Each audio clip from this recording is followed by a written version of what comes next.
I tried to make you read the. Good morning. Happy New Year. All right. I'd like to call to order this informal meeting of the Savannah-Chatham County Board of Public Education. This meeting is live streamed for everyone to know. This is a information only meeting. We don't take any votes during this meeting. And I'm glad you're watching if you're at home, and welcome those that are here today. Our first on our agenda today is a report from our Board Academic Excellence Committee, and we have our committee chair, Dr. Tanya Howard-Hall. Good morning and Happy New Year, everybody. Good morning. We are very excited today about our presenters. You know, oftentimes we hear about a program, but we don't hear from our program. So today we're going to have our experts here. They're here from our alternative education programs to share with us some innovative methods that they use for their students to support them, because not all of our students may thrive well in a traditional school setting.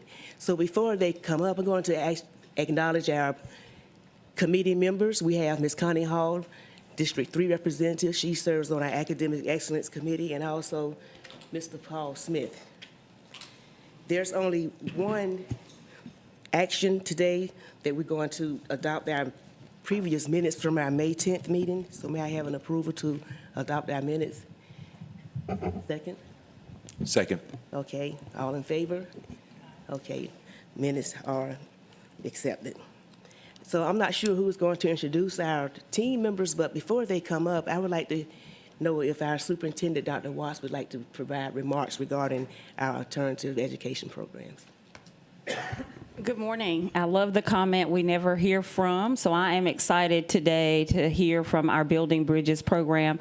This is a vulnerable population of students that at some point in time have run into challenge in their academic lives and personal lives, but they still are worthy of quality education, and so this is an opportunity for us to hear about the interventions that we are putting in place to support those students to ensure that they get on track and graduate. So with that said, I'll turn it over to Dr. Ball Oliver, and she will provide a formal introduction. Good morning. I am so happy to say that I am being joined this morning, or I am actually introducing and leaving to share the information with you, Mr. Kevin Raley, who is the center leader for our Wings Alternative Learning Program. That's our elementary babies. Mr. Timothy Brown, center leader for Building Bridges Middle School, and Mrs. Jamila Ingram Brown, center leader for Building Bridges High School. And much of what Dr. Watts just said, just wanted to remind you that we do have 3 alternative or non-traditional educational programs here in Savannah-Chatham, and we offer those as an option for our students who may experience difficulty in the traditional setting. And so they require more creative and innovative and structured alternatives to help them be successful and to prepare them to transition successfully back into the traditional setting. So as I stated, Wings is Mr. Raley, that's grades K-5, and they're located at Henderson E. Formey Learning Center. Building Bridges Middle, grades 6 through 8, is located at our Hopkins swing site on Hopkins Street, and Building Bridges High School, grades 9 through 12, is located in our Lower Woodville Tompkins campus. And so now I'll turn it over to Mr. Raley.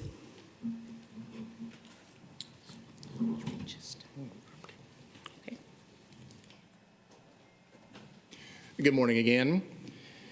Again, she said my name is Kevin Raley. I've been at the Wings Elementary Alternative Learning Center since 2019. I have served dutifully well there.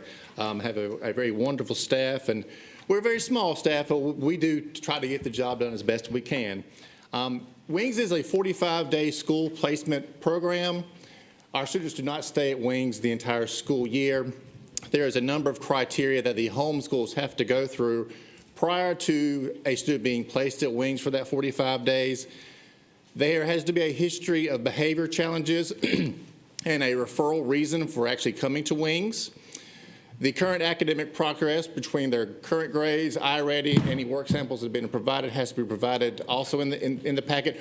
The schools have to create a packet that is sent to the associate superintendents that has all this information that is eventually sent to Wings. They have to go through the multi-tiered support systems of support interventions of the MTSS or RTI program, and those goals are also sent over to Wings, and we also provide and collect that data as well to send back to the homeschool at the end of the 45-day period. Parents' communication and meetings have to be held in order to understand why their child is going to be sent to Wings.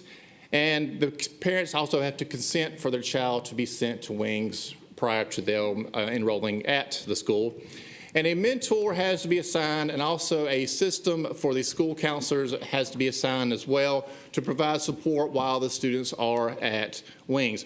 Once all this criteria has been met, the homeschool sends their packet to their associate superintendent.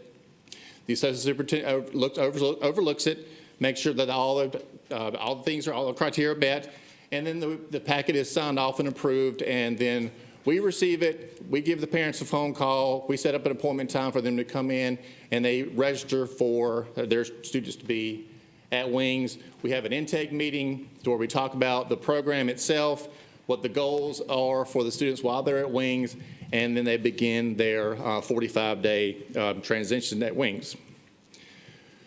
We are fully staffed currently for this school year with our general education teacher, one special ed teacher, and each teacher does have a para in the classroom, so we are fully adapted to being able to meet all the needs of our students. Every staffing is mindset trained.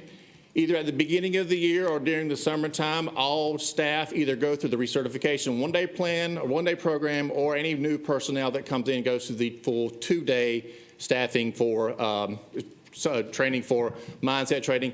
And that is de-escalation tactics, where we try to make sure that we bring the students back from, if they go from 0 to 100 during the day, which we have the ability to bring them back down to getting back into the classroom. Our instructional model, we are a traditional instructional provider through multi-grades in the classroom. So we have a kindergarten through first grade class, we have a second grade and third grade class, and a fourth and fifth grade class. And so the paras and the teachers in the classroom do work very closely together to be able to meet all the criteria that is stated on the curriculum and instruction curriculum for the state. A lot of the things that we try to do, because we do not have specials, we don't have gym or art or music or anything like that, we do try to do a lot of project-based learning with our students so they can actually get out of the classroom a little bit and be able to do a lot of hands-on activities, kind of give them some outlet into some of the activities or the energy that they may have that may have actually brought them to Wings. Our school enrollment, the numbers do tend to seem low, but again, we're a 45-day program, and we have students who come in for that 9 weeks, or that 45 days, and they go out. So our enrollment is very fluid, as you would say. So in the fall, we only had 23 students. In the spring, we had 17, and currently we actually have 7 students right now who are currently at Wings. We had one student who he finished up his time at Wings this past Friday and is back at his home school now. In 2022-2023 school year, we only had 2 students who were back at Wings for the entire, well, not for the entire year, but they came back again after another stint at their home school. So only 2 students, and we're very pleased with that. One of the sayings that we do say when one of our students does leave Wings, you can come and visit, but you can't stay, plain and simple. So they tend to enjoy that. Some of our support structures, again, we do have the mindset, we do have the de-escalation. We have created a room at Wings. This is our de-escalation calm down room. It's very subtle. The lighting is kind of low. There's nice bean bags on the floor. There's some things on the walls that the kids can come in and play with. They go to that room for maybe about 10 or 15 minutes in order to kind of just chill out a little bit, kind of get themselves back in order, and then we'll take them back to class. Of course, they are always supervised. We're in that room, because just in case. Again, we do have the growth mindset. The classrooms do have their specific incentive programs, and of course, we do the restorative practices. A lot of things we do talk about at Wings is our social and emotional behavior supports. Again, most of our teachers have a daily mantra that they go with as kids, and there are about 6 or 7 daily mantras that they learn throughout the program, and by the end of the program, they're able to recite those daily mantras and actually understand what those mantras mean. A lot of them are just behavior goals, and it's a lot of the behavior goals that they are actually working on from their homeschool. They talk about real-world decision-making, how to make those good decisions. And then it comes down to the wellness center interventions. They do have a weekly scheduled meeting with their home counselor. Now, we are very flexible at Wings. We know that sometimes it gets busy at the homeschool and the counselor can't get over to us. So they may give us a phone call. We may do it virtually, or they come and do it in person, which works out very well for us. Again, we're very flexible when it comes to that. And then when they do come over, they do either have individual or group counseling sessions where they talk about anger management, where they talk about career building, character building, and where they talk about decision making. And after all that goes through, about a week before the child's time is up at Wings, we have what's called a restoration meeting. We pull everybody together, teachers at Wings, the school counselor, the homeschool teachers, the principal at their homeschool, and we talk about their triggers. We talk about any interventions that we used, anything that we saw that would help the student make a better return back to their homeschool. One good thing that we had last Friday is that we had the counselor from Jacob G come in and speak to the child and say, hey, this is what to expect on Monday. He went over the class schedule, went over the bell schedule, just because it's been 45 days since he's been at his homeschool. And it kind of calmed the kid down because we see kind of a ratcheting up of behaviors prior to them going back to their homeschool because our babies tend to get a little nervous when they go back to something that's unfamiliar to them. And all this is placed in their personalized learning plan, and all that information is sent to the parent, and it's also sent to the homeschool as well. And again, once we're having those meetings, we make sure that we at Wings say, if you need any support, we're just a phone call or email away because we're all in this together. And last but not least, our wraparound services, all of those services that are created or given to the student at their home school, they are continued at Wings. We don't necessarily provide them with any extra wraparound services. We just continue what the homeschool has been doing. Our community partners, we worked last year with J.E. Dunn Construction. They provided us with a lot of school materials, and they also provided us with water bottles for the entire school over the entire year, and I still haven't got rid of all those water bottles because they gave us so many, so we're thankful for that. And just a couple of recognitions. This has been very surprising to me, but in the past year, 3 districts across Georgia have reached out to me asking to come see our program. And that's been Butts County, Rome City Schools, and Liberty County Schools, and they've all come and say, we want to start an elementary alternative plan. How do you do it? And I've given them as much information as I possibly can. I was very proud of them actually coming and seeing us. And it's not listed here, but actually I had someone reach out from Richmond, Virginia. Actually, and they said, hey, we want to start one as well. How have you been doing it? So I gave them all that information as well.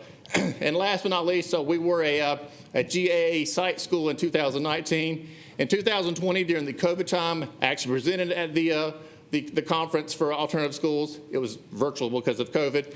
And I believe in this year, it's coming back to Savannah, and of course, all of us will be part of that as well.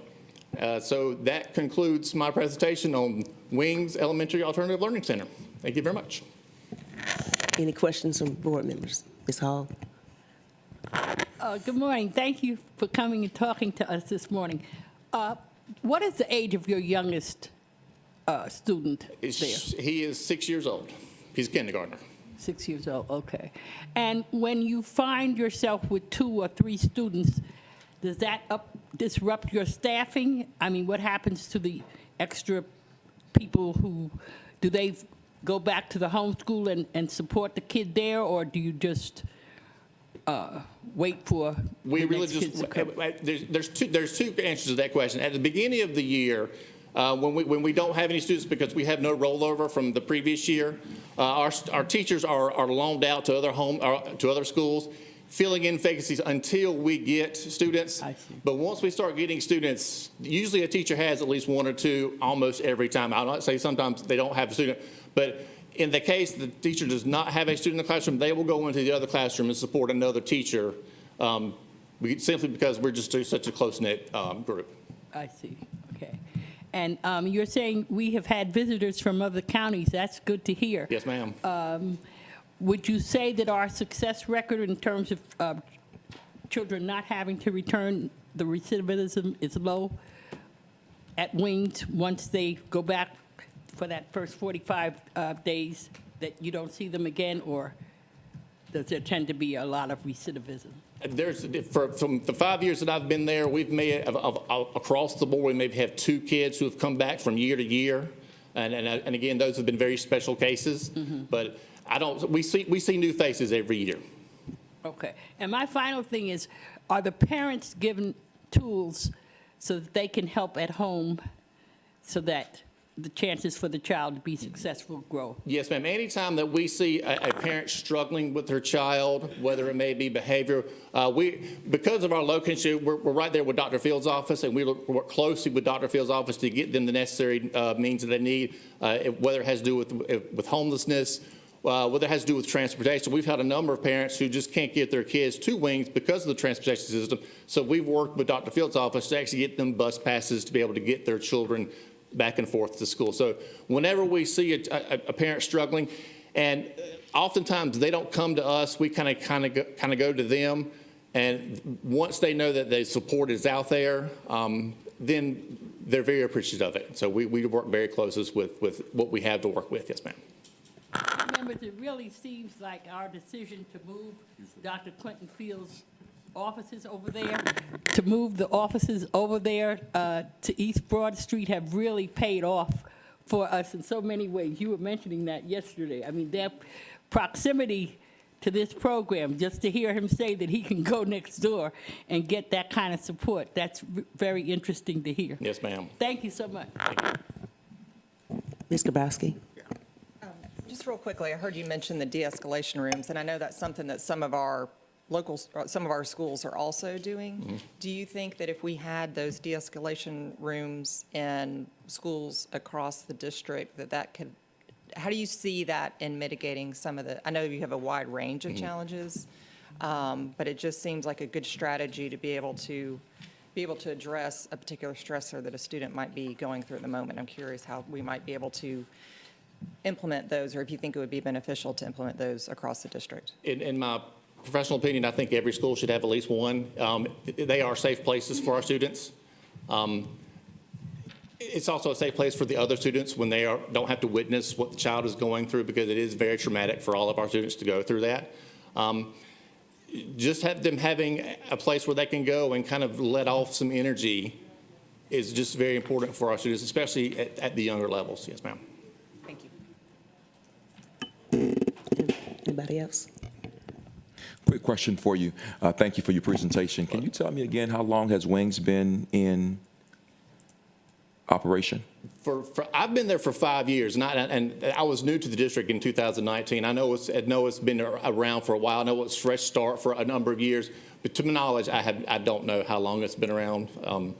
Just not being in the district long enough. I understand. Tell me this, maybe you would know this, or maybe one of your colleagues might be able to answer this better.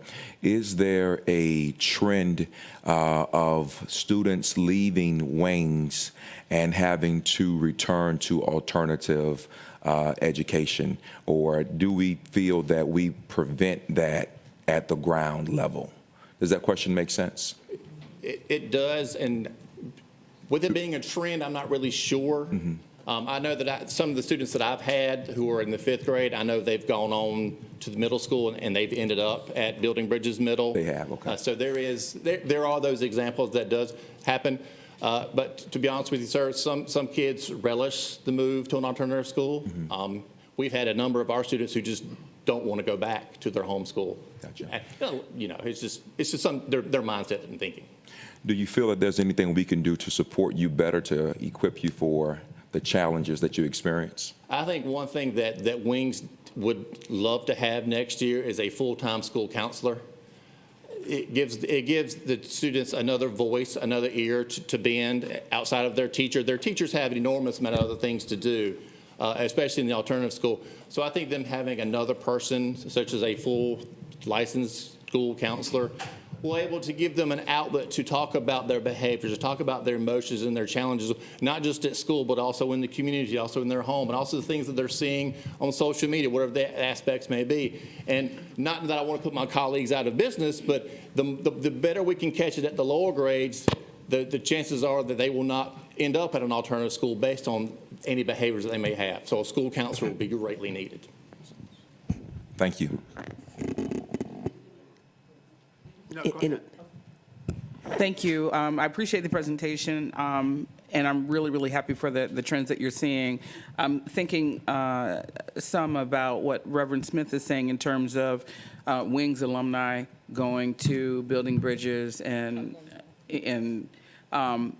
the characteristics. When you said that there are some young people who prefer the setting of Wings, I would think, yeah, I would love that too. I have intense attention to address all of my very individual challenges.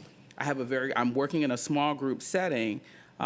So do we take any opportunity to kind of look at the characteristics that those young people are responding to and make recommendations for them that may be something other than their neighborhood school? For example, there may be a young person that's responding to conditions that they're experiencing at Wings. They have transitioned and experienced some growth because you've put some interventions in place, but they may be a good fit for the type of instruction that's being offered at Susie King Taylor because you have smaller groups and that sort of thing. Or, you know, there may be some other options for them that work better than what they're experiencing in the school that they came to Wings from. Are we looking across the district and suggesting options like that for families? To my knowledge, at this point, no. But I know, I mean, my colleagues can speak for themselves. But at this point, we're not really looking at that. I see. Okay, Dr. Ball Oliver, Assistant Poquito. So to speak to your question, we do see kids that they were in the alternative program, they may end up in the middle and the high. Sometimes the students ask to remain within the alternative setting. Sometimes we look at CELA, but we have not done an actual trend study, which is something we do need to do. And then what are other alternatives for them? And some of those may be charter school options. Okay, thank you, I appreciate that. I'm just thinking that when we see charter school applications, they're selling that same thing that, you know, we might need to better avail ourselves of. Thank you. Anyone else? Mr. Moss? Okay, I'm going to ask you a question, and the other people that are going to present, this is a blanket question for all of you. Do we have data on the reading lexiles for those kids that are in these alternative programs? I do not with me right now. We do have the iReady scores that do go back to their home school, but for me to have it right now, I don't have it with me. Sorry. So yes, we do maintain their data. It's maintained though at the home school site, so we can pull it. I think at the middle and the high school we have the iReady data. We also have the GMAS data, and then the high school specifically has the graduation rate. And at the elementary side, the students of course have iReady, Amira, and their GMAS data. So have we seen any trends based on reading lexiles and kids being referred to alternative school? So I will tell you that we have not studied those trends at this point at the elementary level. We have seen some connection at middle and high school, but that has not been a deep study we've conducted. Okay, all right. One more question. And someone asked about parents. What level of commitment are we requiring from our parents for these kids that are in these programs? And how involved are the parents in the counseling and the follow-up and all of that? Because, you know, at the end of the day, they're kids, so. That's a great question. I think I mean, I really wish I had the silver bullet answer. I honestly don't. Understand. But I know that at Wings, because of the way our school is set up, we're in constant communication with our parents every single solitary day. And sometimes we do have to sell them on the program. And once, because they hear alternative and they think, you know what they think.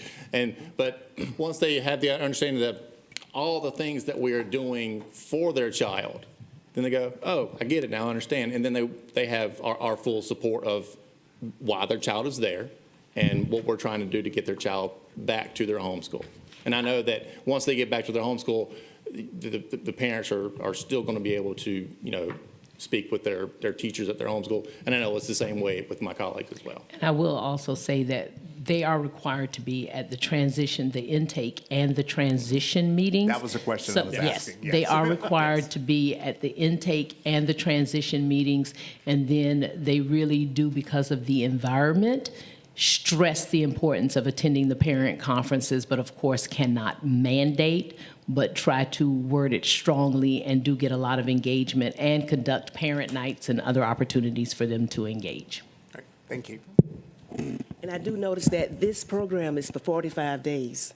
So the students, when they enroll in Wings, they're there for 45 days. Yes, ma'am. So therefore, it's kind of difficult for a lot of these questions to be asked, to be answered, because they're only there for 45 days, and you may not see that child anymore for the remainder of the year. So it's a fluid Yes, ma'am. situation. So I know that it's difficult with answering many of those questions regarding parent involvement and the data. So with that being said, do you think they should be there longer than 45 days? Do you think that's an accurate amount of time for them to be able to?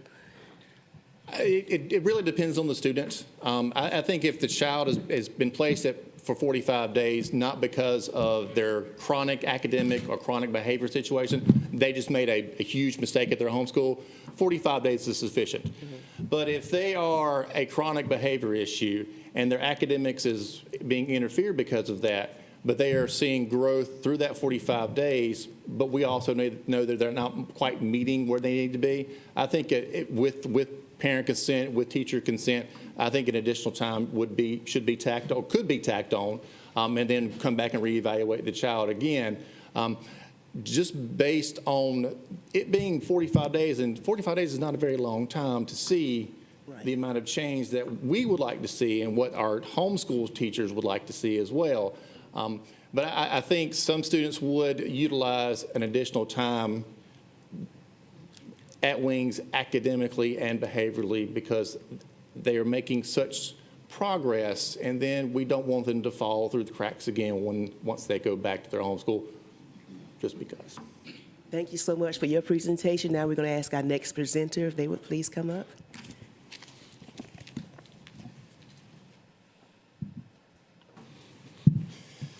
Good morning. My name is Timothy Brown. I'm here at Building Bridges Middle and have been there since January of 2020. I would like to thank my colleague for taking all of the hard questions in advance. And also on a personal note, I'd like to point out, I believe in my career I am the only administrator that I have ever encountered who has himself been expelled from high school back in 1984. So I have a particular passion for this program. We didn't have anything like that back in the day. Just had to go to the next county. And so, and also that I can speak to our students and say, one mistake doesn't define you. You can do something. So just a little bit about our program. We are a learning environment for students who have experienced behavioral challenges at the home school, requiring increased intervention and support.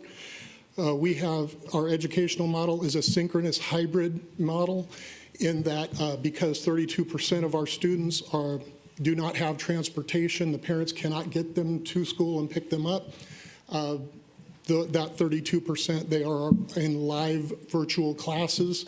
Therefore, our teachers are teaching classroom with kids in front of them and also kids online, so that the students are still interacting. They are not just working independently online.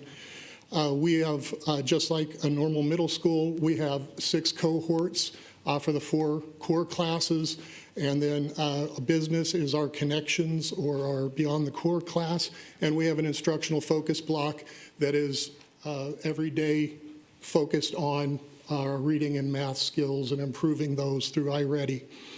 Our enrollment, there are 4 ways a student can come to us.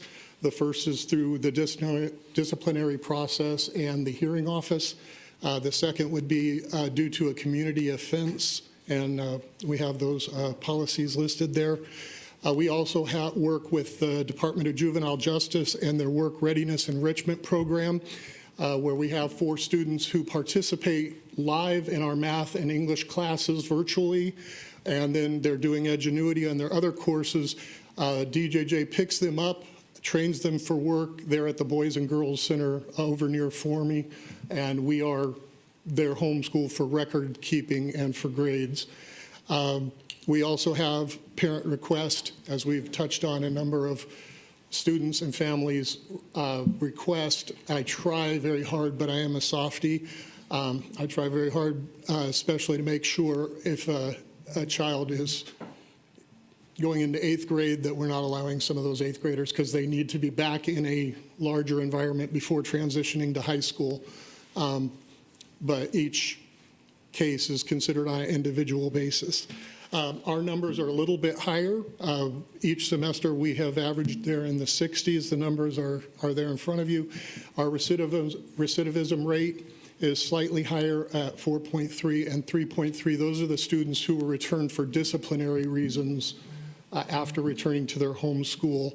Doesn't include those students who have come back to us. Again, some of those voluntary are issues where a safety placement is needed and the parents are requesting us, so we work with Dr. Miller-Fields to bring some in. We are fully staffed. We have 9 teachers, 5 support staff wraparound. They serve as advisors, also our administration, our paras, all of those. Our staff is, of course, mindset trained for de-escalation situations. We are trained in restorative practices and mediation, and we have gone through at-risk student interaction training. Social emotional supports, daily our students are in advisement, and those support staff members serve as advisors. The ratio is about 15 to 17 to 1 in total. During that social emotional time, I cover a number of characteristics and things that are listed there before you. We have a pretty intensive positive behavior incentives program. Our kids are very reward motivated, especially food, and we use that quite a bit for working them through some de-escalation and getting them back into class. Our goal is always get them back into class when something is going on. Our advisors also meet with the students every other week to go over their individualized learning plan, covering their academic performance and goals, attendance, behaviors, and other goal setting goes on in those individual meetings every other week. We provide small group and individual counseling throughout the day. I say we do a lot of walking. Clearly, my advisors are doing more of it than I am. But just a lot of kids that just need to go for a walk.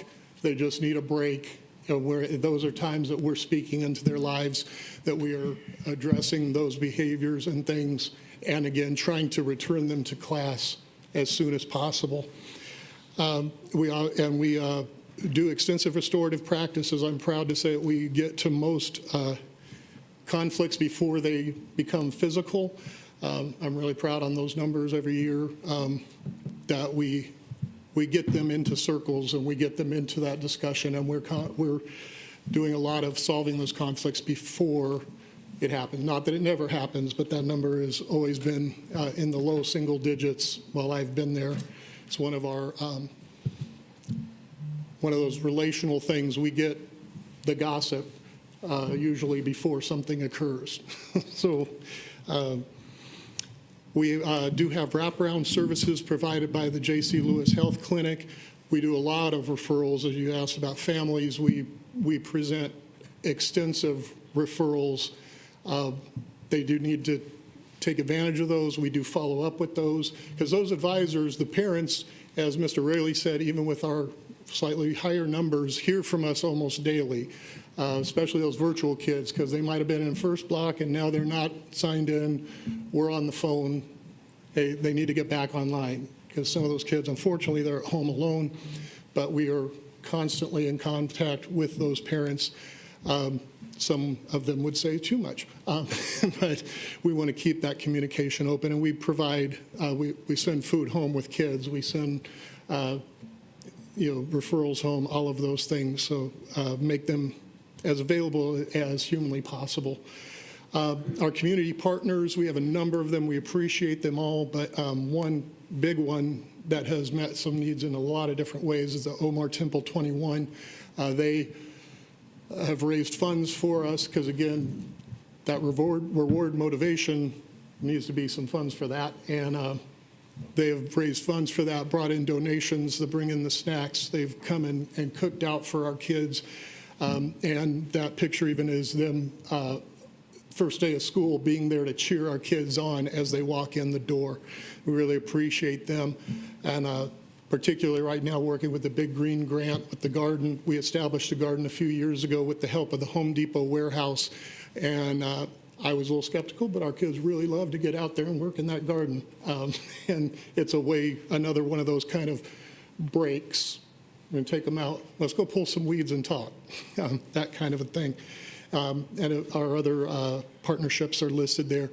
Under recognitions, we are members of the Georgia Association of Alternative Education, and of course, they did come to Savannah and tour all of our programs in 2019, and they are returning this coming year, and I'm assuming that they will be touring all of our programs again, so we appreciate them. I believe that. If there are any questions, Yes, Ms. Hall. I want to know how we can help you in terms of discipline problems. You say you're fully staffed, but do you feel you actually have the staffing to be able to successfully deal with the discipline problems that cause a challenge to you? When I do hear anything from Building Bridges Middle, it's from parents who are concerned about disciplinary situations there. So what could we as a board do that would help you in terms of making sure that the children's time is actually spent on instruction and that you don't have conflicts that mar the whole experience day to day? I do believe, as I referred to, we intervene in a lot of those situations before they even occur. From time to time, there is a blow up. I believe we've had 3 punches land this year. I keep track of that. It's a personal, as I don't ever want to see that happen, period. We are involved. We are very well staffed on the discipline side. We work hard to have kids in class. We do not suspend. We very rarely use what we call a virtual timeout, where if a kid needs to be home for a few days, they are supposed to be online in that live virtual environment, and so it's not impacting their education. But there is no perfect answer, but I would say as far as staffing as relates to discipline, we are very well staffed, and we, I believe, are doing a pretty good job on that. There are other areas we could use a little help, but. Okay, Ms. Gabarski. Thank you for your presentation. And so first, I'll give you an opportunity to say what those other things are where you could use some help. I heard you make that comment at the end, but I also wanted to ask a question and point out something to my colleagues in your presentation where you talked about the benefit of their experience outside in the garden and their ability to be able to walk around to help in de-escalation. So my colleagues know I'm a huge advocate of outdoor learning environments. So as we continue those discussions, just want to highlight the benefit that they have for our students. So thank you for pointing that out. Do you have, I know when we heard from Wings, you don't have the other activities like art and music, which is, would be very hard to do in a 45-day time period. Do you offer any of those extracurricular activities, and in particular, any athletic offerings? Because that can be as the parent of a teenage boy who has lots of energy, can be a great way to also help in de-escalation. We do not offer athletics or extracurricular activities. We are a semester and year-long program. One of the big problems that would occur in that is that when a student is put into long-term suspension or expelled, and specifically they are forbidden to be on any other Savannah-Chatham properties. So athletics, I'm a former football coach. I would love to see that, but it would, and we don't have quite the numbers to put out a football team. Sure, right. We do have access to the gym at the swing site, and our kids do get a chance to at least have some physical activity, but we don't have it as an actual formal class because we just have that one connections teacher who is teaching business. Okay. Do you think that having programs like art and music and other forms of self-expression would be beneficial? I very much do. Yeah.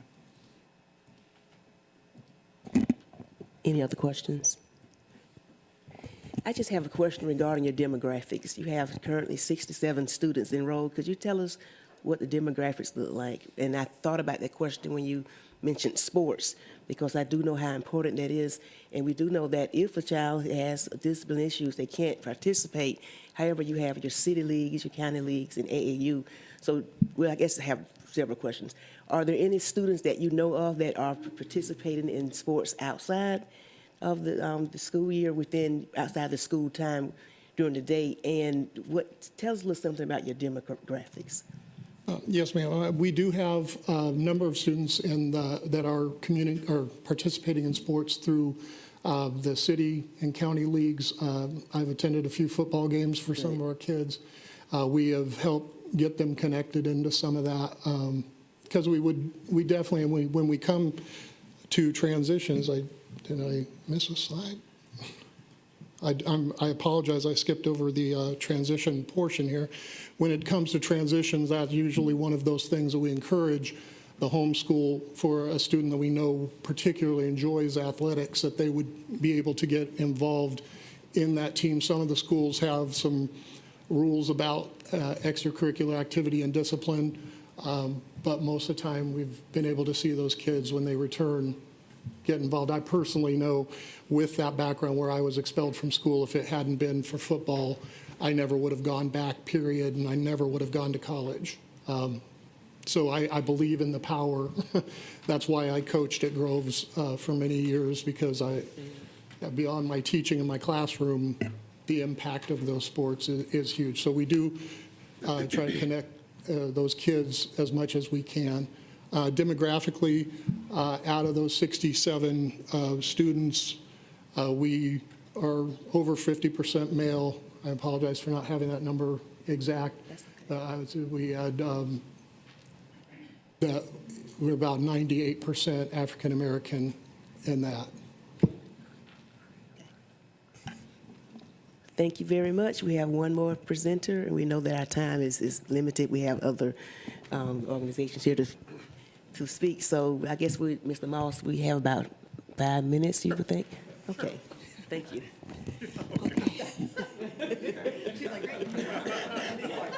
Well, that's going to make it very easy for me. So good morning. My name is Jamila Brown, and I have been the center leader at Building Bridges High School since November of 2022. So I will explain that the majority of our students are received because they've gone through the disciplinary process at their zone school, and we do have a number of students that have been placed at Building Bridges because of community offenses. Our numbers here represent our total enrollment of students in grades 9 through 12, and our graduation numbers represent the number of students that we have at the time who are eligible for graduation. So just like my colleagues, my enrollment is very fluid, and so Building Bridges does not report necessarily a graduation cohort because the seniors come to us at various times in the school year. We do have a less than 1% recidivism rate currently. We offer a range of staffing positions at Building Bridges, and faculty and staff are mindset trained. They receive training in restorative practices, and this year we have begun training in specialized design instruction for students with disabilities, and that is in partnership with First RISA. Okay. The school operates on a 4x4 block scheduling model, and it includes mandatory in-person instruction along with asynchronous virtual assignments. There is a daily third period instructional focus, which addresses students' social and emotional well-being. Students receive various supports during this instructional focus period. That includes group counseling, small group counseling, individual counseling, and/or activities that are catered to their student interests. When it is time for students to return to their zone school, a transition meeting is held. Members of Building Bridges High School, representatives of the zone school, and parent and guardians are there to review the student's progress and to create an action plan of support. It then becomes the responsibility of Building Bridges case manager to actively monitor those students once they return to their zone school for a semester. And while this is not an exhaustive list, we receive several supports from businesses and organizations. They provide their supports during the course of the normal school day. However, these businesses, along with local colleges and university systems, also engage with our families during Bridge to Opportunities Night, which is held biannually at Building Bridges High School. Good job. Any questions from anybody? I'd just like to close by saying that it's been very important today to actually hear from you guys, because as I opened up saying, we often hear about, but it's a big difference when you hear from. And I also like to add on that our alternative educational programs serve as a safety net for the entire district. And although you don't have a cohort of graduates at your program, you do make a big impact on our graduation rate, because there are so many students that would have not had the opportunity to take those courses and to graduate. So we thank you for the work that you all do, and just continue to let us know if there's any way that we can provide support. Thank you. Thank you very much. Thank you, Dr. Hall. Okay, moving on. Under Student Success, Academic Achievement, and Life Readiness, we have two presenters. First, we have Dr. Jenny Woodruff for the Savannah Music Festival.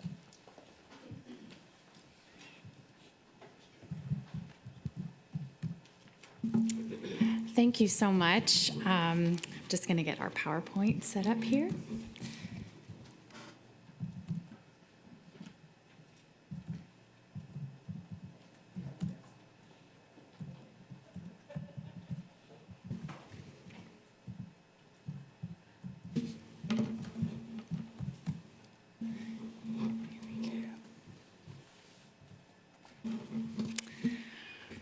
Okay, thank you again for inviting us to speak and give this report. As Mr. Moss said, my name is Jenny Woodruff. I'm the Senior Director of Community Impact at Savannah Music Festival.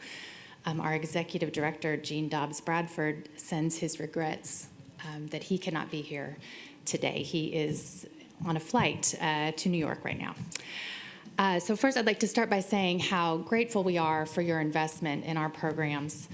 And I'd like today to give you an update on Musical Explorers and SMF Jazz Academy, our two key educational initiatives, as well as some upcoming opportunities for engagement for SCCPSS students, so that you can see for yourselves the impact of the district's investment. I'll start with Musical Explorers. Musical Explorers is our program for K through 2 students in Savannah and surrounding areas, where we teach 6 different traditions of music throughout the course of the year. We deliver the curriculum to teachers so that they may deliver it into the classroom. And we have been engaged in this program since 2014, so this is our 10th year. And since the start of our program, we have reached 53,000 SCCPSS students, or excuse me, 53,000 students over 9.5 years. And 90% of those students attend or have attended Savannah-Chatham County Public Schools. So that is without a doubt our primary focus for Musical Explorers. In this year, in the fall, we had over 7,500 students attend and participate in our fall concerts.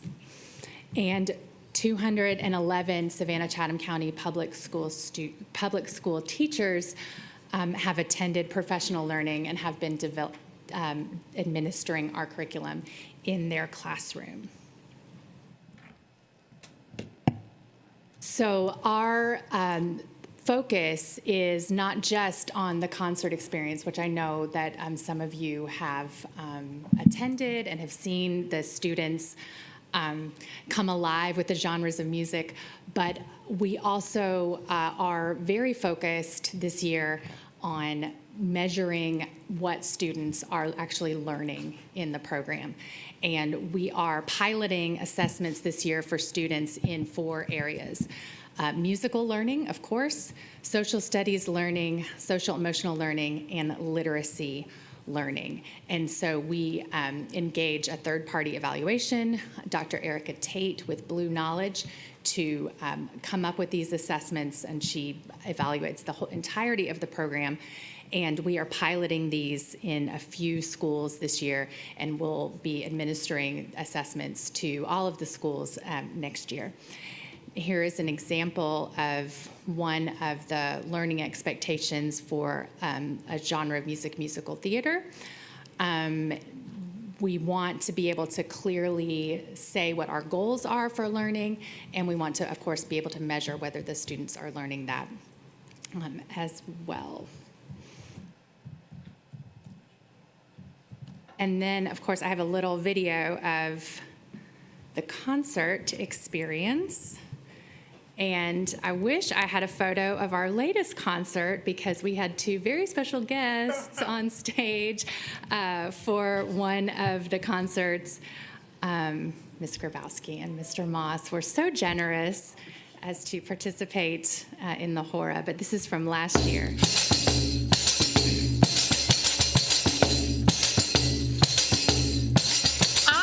Loved every part of it. It allows our students to explore musically, so I'm all for it.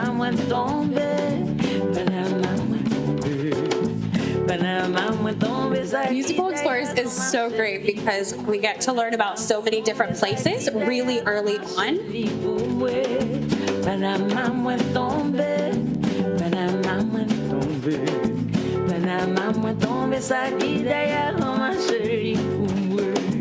This kind of thing is something that they really enjoy and necessary for them. Yeah! Oh my God, dragons! I felt like they were real dragons and I wanted to pet one. I love the fact that we do the different genres. Without Musical Explorers, there's so many types that they would never hear. And I have kids that like the music and would have never even thought to try it. It was magical. I'm from the Caribbean, and so music is a part of me, and I use it in my classroom a lot, so it gave me a chance to go up and enjoy the moment. We love Musical Explorers!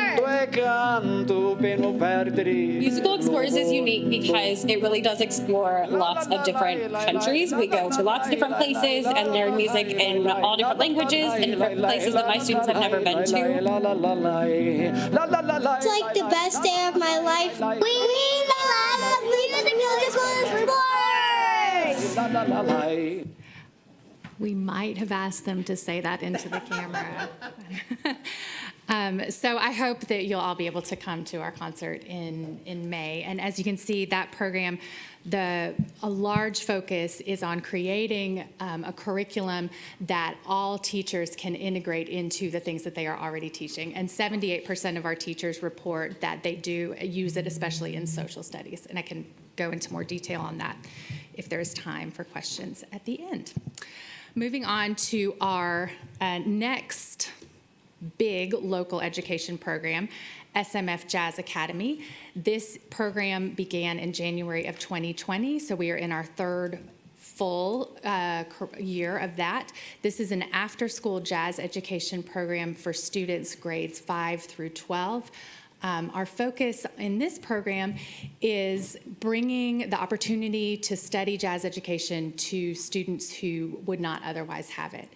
And so we prioritize registration for the program on whether students are eligible for free and reduced lunch, and if they are part of one of our partner schools. So just some quick facts about who is participating in the program right now. We have 53 students this year. 70% of those students are eligible for free and reduced lunch. We have an 82% retention rate, which we're very proud of throughout the course of last year. And 21 schools throughout the district are represented. And the majority of the students from these schools are in ensembles together. So we have 3 program sites. We have an ensemble at Juliet Gordon Low after school. We have an ensemble at Schumann Elementary during the school day, and then our other ensembles play together at the Salvation Army Community Center on B Road, and so those are our mixed school ensembles.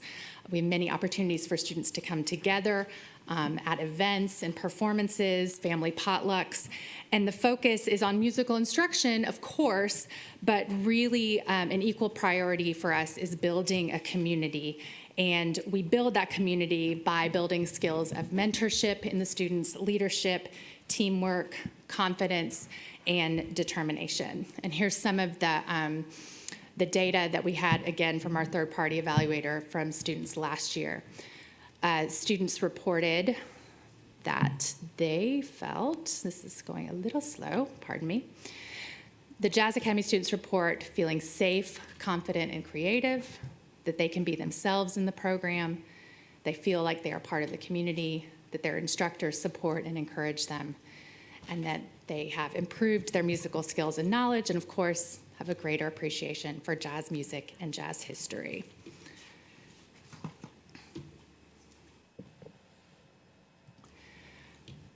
I have a video here where the students are speaking for themselves about the program that I'll share with you.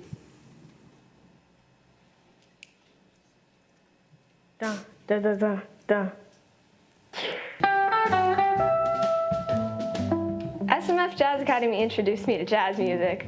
That's a pretty big thing. The main focus of everyone there is to help you grow to become a better musician. And there is no judgment, there's no criticism. You can just go there and be who you are. And having something that big and everybody watching and being proud of you, it really made me feel like I had done something, and it made me feel very proud of myself. And I should say, too, that SMF Jazz Academy is a program that is only for Savannah-Chatham County public school students. I have a couple quotes here from a quote from a parent and from a student. This parent reports that her son gained an entire community of music-loving kids and adults who celebrated exactly who he is, which is an experience unlike anywhere else in his life. He gained musical skills in collaboration, creation, and improvisation that will serve him well beyond his instrument. And then from a student, we heard this. I felt confident during Jazz Academy because I realized if I make a mistake, it's okay. It's just like the freedom and beauty of it, because even if you do make a mistake, you can grow into something more. Like, say, if you play the wrong note, if you play a wrong rhythm, that wrong note, wrong rhythm could make it into something else, and it could become right. And so that is part of our musical learning. Every student, if you come to a concert, regardless of their skill level, will be improvising in a concert. And sometimes, honestly, it can be a little tense to get through, but they are on the stage by themselves. They learn that from the first moment of Jazz Academy. They figure it out for themselves, and as a result, they get that confidence. I want to quickly go through some things that we have also with this upcoming festival, and then if there are time for questions, be happy to take those. We again are bringing back our Explorer Pass, which is for Savannah-Chatham County Public School students.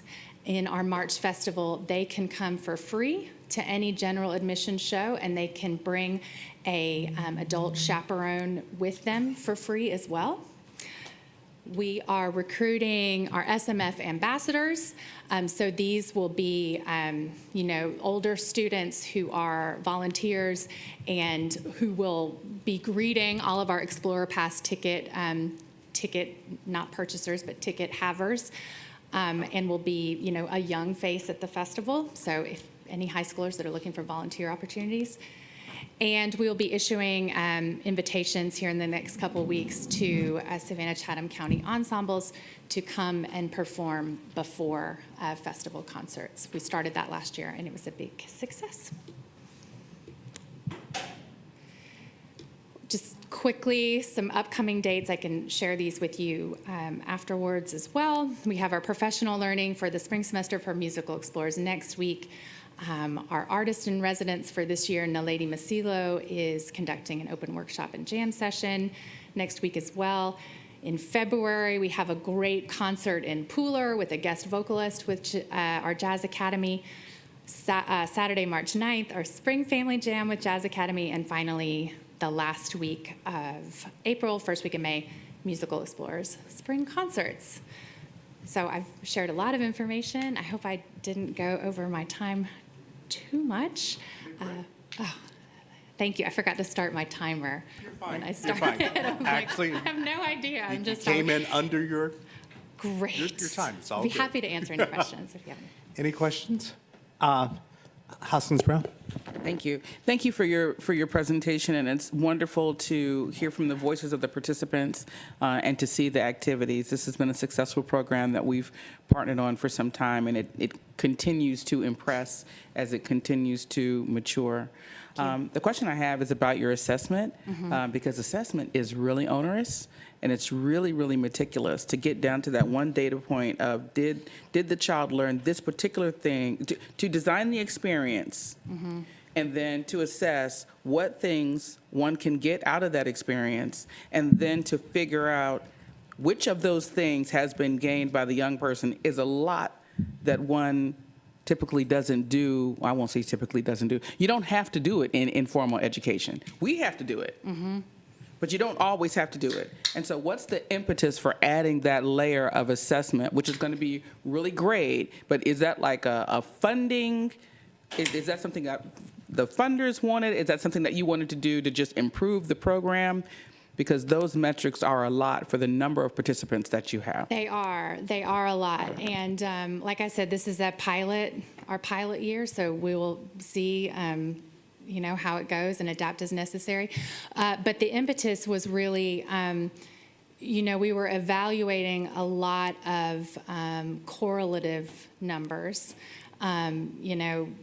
Do teachers who teach Musical Explorers more have better results with their students? And they weren't quite getting at the full impact of the program. We also, I didn't talk about this, but we're also always doing a lot of assessment on the instruction piece. So we're doing like classroom observations. We have a rubric for how to measure that, or just to quantify the kinds of pedagogies that are enacted in the program and their effectiveness. But this is really, I think it will make a difference in funding. We'd love to be able to report this, and just, because we don't have that connection with the students themselves other than the concerts, we really wanted to try to get at what this program is doing, because we feel like it's it's doing a lot, but we want to have the heft of data underneath. So Thank you. Just to follow up on that a little bit. So I think that's wonderful. I mean, I thought assessment was terrific until I became an assessment coordinator, and then I ran away screaming. Those pieces that you pull out, are they going to make their way to your artisan residents and become part of the instructional practice for them? Like, right.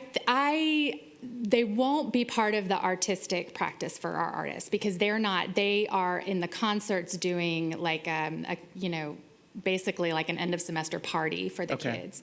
But I think they will inform the way we write the curriculum, the kinds of digital materials that we have, the way we deliver our professional learning.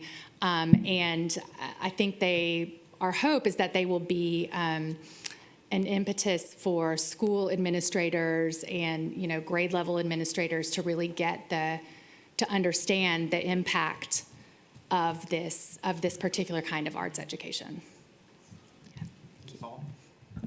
Thank you so much. This is very inspiring for you to be here and to hear from you. I'm glad that you were here during the alternative school discussion because I bet Ms. Ball Oliver, if we could get her to, because what Ms. Grabowski said was so important. If we could get some music, art into the lives of our children who are at these alternative programs, it could do nothing but help them. So I hope that at some point the two of you can get together and see what we might be able to do to expand the experience of our kids while they're away at alternative settings, because this is wonderful what's going on with our kids. Thank you, Ms. Hall. That's the educator in you. We were sitting here, we thought about it before she got up to present. There's the answer I to had the that music. thought as well. Well, her getting to hear it, I'm sure getting to hear Yes, I had that thought as well, Yeah, that started Could something. we put an ensemble? Yeah, you see what a difference that might make in their lives. Thank you. Thank you. Anything, Mr. Kachmar? They had their hands up first. I'm just going to go around. Okay. Well, I appreciate you being here. I echo what my colleague said, and having been on the board for a while, I've really admired how this program has progressed. The Jazz Academy implementation in particular, I'm really happy about and proud to see. But what's unique, I think, about our partnership is the real integration with our academic program and the tie-in that we don't see as much from a lot of our external community partners. So I think that's very important. And anecdotally, hearing from music teachers, band leaders, and kids, they really enjoy the program. So thank you for the partnership. Thank you for being here today. Thank you. Thank you for your support. Mr. Smith? I just want to say thank you for all that you do, and we're looking forward to being with you in May. Thank you. Yes, thank you as well as somebody with no musical talent whatsoever besides to be a connoisseur of music. Thank you for what you're doing for our children. I would love to see a continued growth. I know we have the jazz, not really my thing, but I can see where people like it. But I'd love to see Savannah rock, hip hop. Let's pick some other genres because I could definitely see that grow. And those would be shows that I definitely would go to and support. The improvisation of jazz is maybe a little too much for me to be able to it's not accessible to me, which is okay. But I love that some of our other students and that one child's quote, powerful, because that stretches across music. So just thank you again, and thank you for bringing that, because that'll probably be, hearing that quote will be a highlight of today. Well, thank you, and we're looking forward to expanding as well. Mr. Johnson? I would like to echo basically everything that my colleagues have already said, except the fact that I do like jazz, so I am very much looking forward to it. It's actually outside of what you hear on the typical radio. That was one genre that I really got into as a child, so I really appreciate that aspect of it. On a personal note, before my son transferred schools and stuff, the school that he's going to now, they require him to take orchestra. And I've noticed that his entire mood and demeanor and idea of what school is has changed because of it in a positive way. So anything that we can do to help kids across the board, whether they're free and reduced lunch or highly successful or not highly successful or rich or poor, whatever it might be, getting an instrument and music in front of them not only helps their confidence, but it also helps them in other courses as well. So thank you for what you do. Thank you so much. Yes, and I think our next phase will be scaling for Jazz Academy, scaling up and thinking about other opportunities to come into schools during the school day to really make a difference that way. Howard Hall. As I sit here, I reflect upon the year of 1967, and I think about Miss Carmichael, my music teacher. And she was the person that told me that I had a gift. She said, you have a gift of poetry, and you can sing, and you can write. And I'll never forget her. And I just thought about that when you began to talk about the importance of music. But last year, May, I attended Musical Explorers. Board members, I was in hog heaven because it was a energetic group of second graders in there, and they were engaged. They knew every song. Regardless of the language, they knew every word, and they were so excited. And I had such a great time, and am looking forward to going back again this year. Thank you for what you do, and as Ms. Bolivar mentioned, I was thinking the same thing about our alternative programs, because music can really make a difference. I noticed how they're learning reading comprehension with verses of songs, Climb Every Mountain, and that question that was asked, that's powerful. So we really need to realize the importance of it, because you can learn any subject matter through music. Thank you. Thank you. So I have I'm sorry. Oh, I'm sorry. I thought we got all the route. I'm sorry. I didn't start as a. I'm sorry. But Sorry. I'll be very brief, but thank you so much for a fabulous presentation. Not at all surprised at the quality of the presentation and the information you presented. I first knew about these programs as a parent and have witnessed personally how they have benefited my students. I remember when they were at Ellison, came home talking about Musical Explorers and just the impact that it has, and Jazz Academy is doing the same thing. Agree with Dr. Howard Hall, the energy of those concerts is just, it just makes, you cannot help but just smile from ear to ear. So thank you, and keep up the great work. Thank you. Thank you very much. Just a couple of questions. We have an investment in this this program of over $200,000. What percentage of your budget for this program, for these programs, is our investment? Gosh, I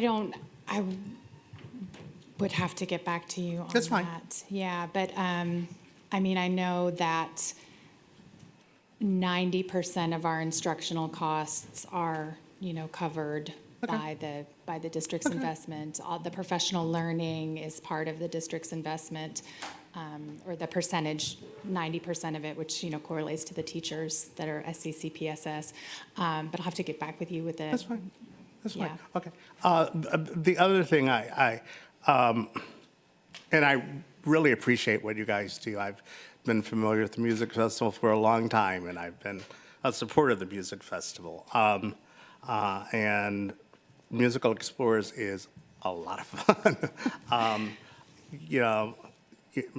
One of your limitations is that you could only do it for second graders. But I do want to say that we do have other organizations that are providing services for our older kids. And, there's a word that we use a lot, and that word is equity.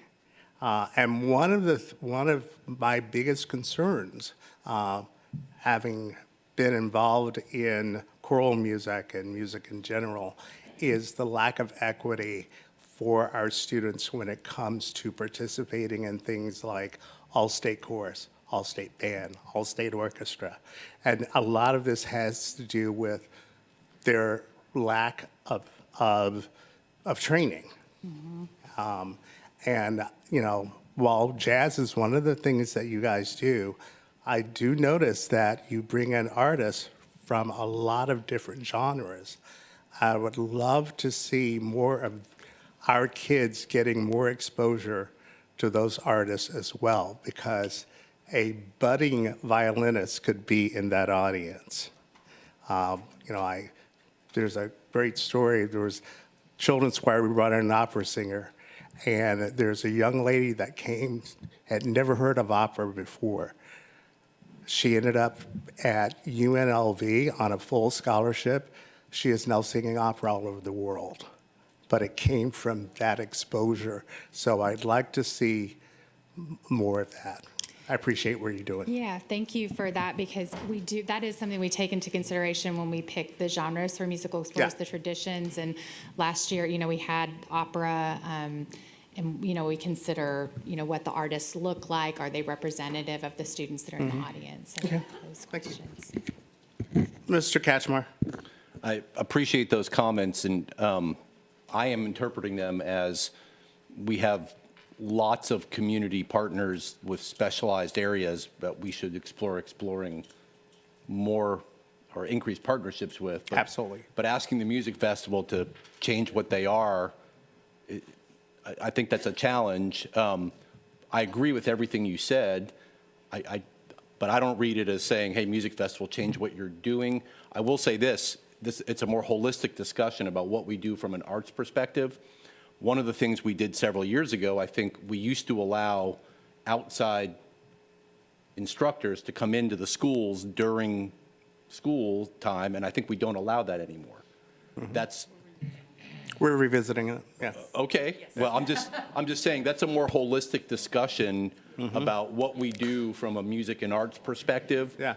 And I don't blame the music festival for anything that we are doing holistically as a program.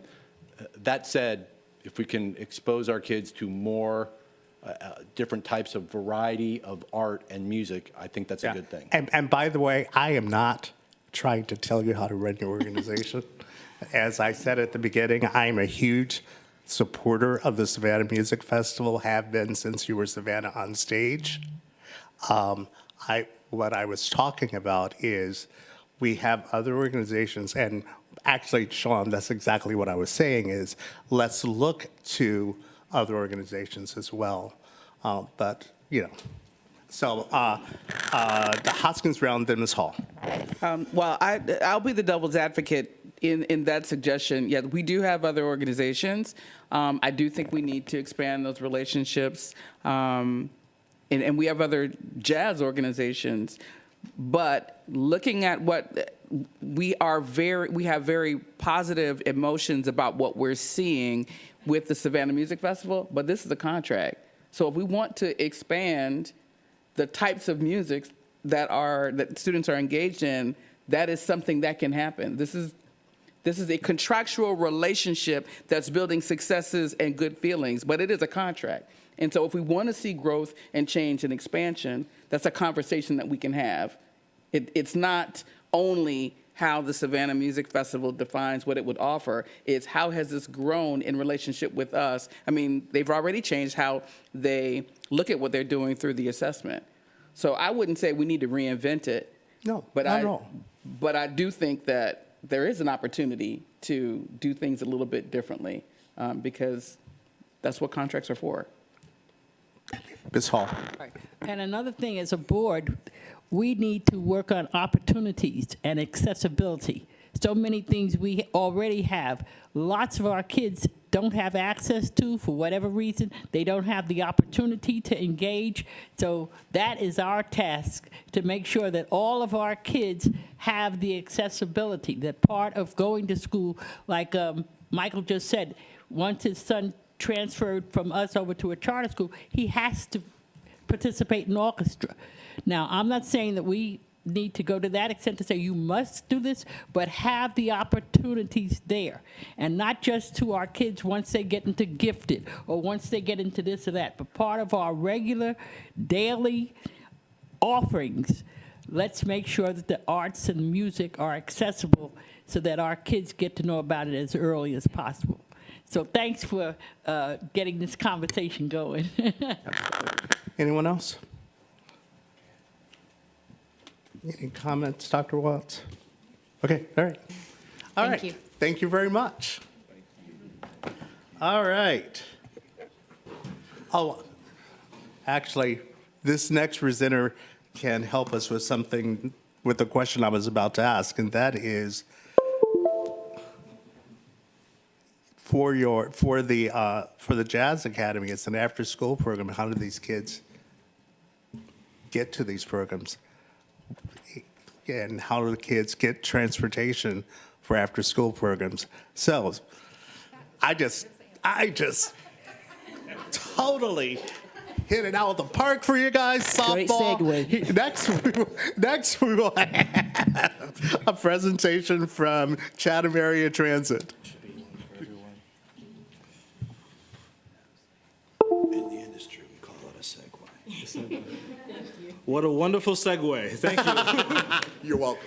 Thank you. Thank you for having us here again. There are handouts for everyone. We have a very temperamental printer. We'll be sending everything out email. You're all good. So bear with us there. My name is Madison Williams. I'm the Marketing and Communications Manager at Chatham Area Transit. A few of my colleagues are here. Miss Ambria Bergsteiner, she is our service planner. We have Miss Mary Moskowitz, she is our Chief of Planning, and Miss Ariel Johnson, she is our Public Information Officer. We are here to, we're very excited, okay, about this Student Zero Fare pilot program. There's a lot of excitement in the community about it. A lot of questions are being posed, and we're here to answer them and to make sure everyone's on the same page. And yeah, it's going to be very, very exciting. So let's move forward. All right, so we're going to be talking about the purpose, the solution, and the future. We're very excited about this. You want to join me up here? Okay, there you go. All right, so the purpose and the objective of our Zero Fare Pass pilot program is very multifaceted, all right? One of our main things that we want to focus on is to educate this generation about public transportation.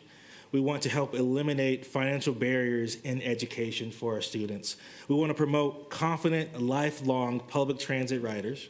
And of course, we want to increase ridership, specifically on our fixed route services.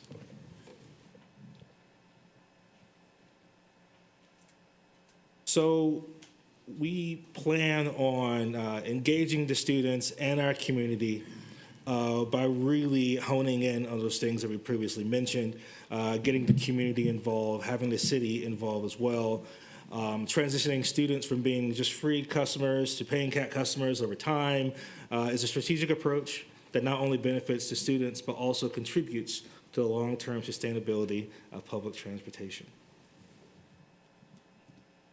Okay, walkability. So we've been having a lot of concerns about, how far our routes, will students be walking, long distances, et cetera.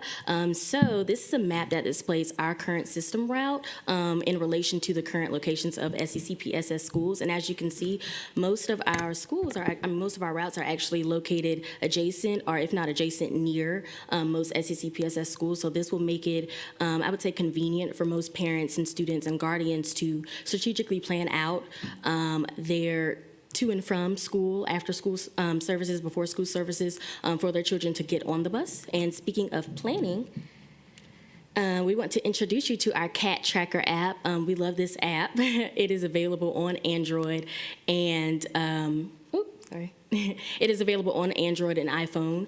And so this app is very phenomenal. It's very user-friendly. It's a good travel companion, especially for students. And so with this app, they can, for example, put in their address of origin, whether it's their house or I know President Moss, you mentioned Jazz Academy. They can put in that address of where they're going. And they can also put in their address of their school. And it'll give them their optimal route to take. So we love that about our CAT Tracker app. It'll also tell you more about arrival times, departure times, also transfer points, et cetera. So for someone that's not really well versed on how to ride public transportation, it'll be really accessible to them to use this tool.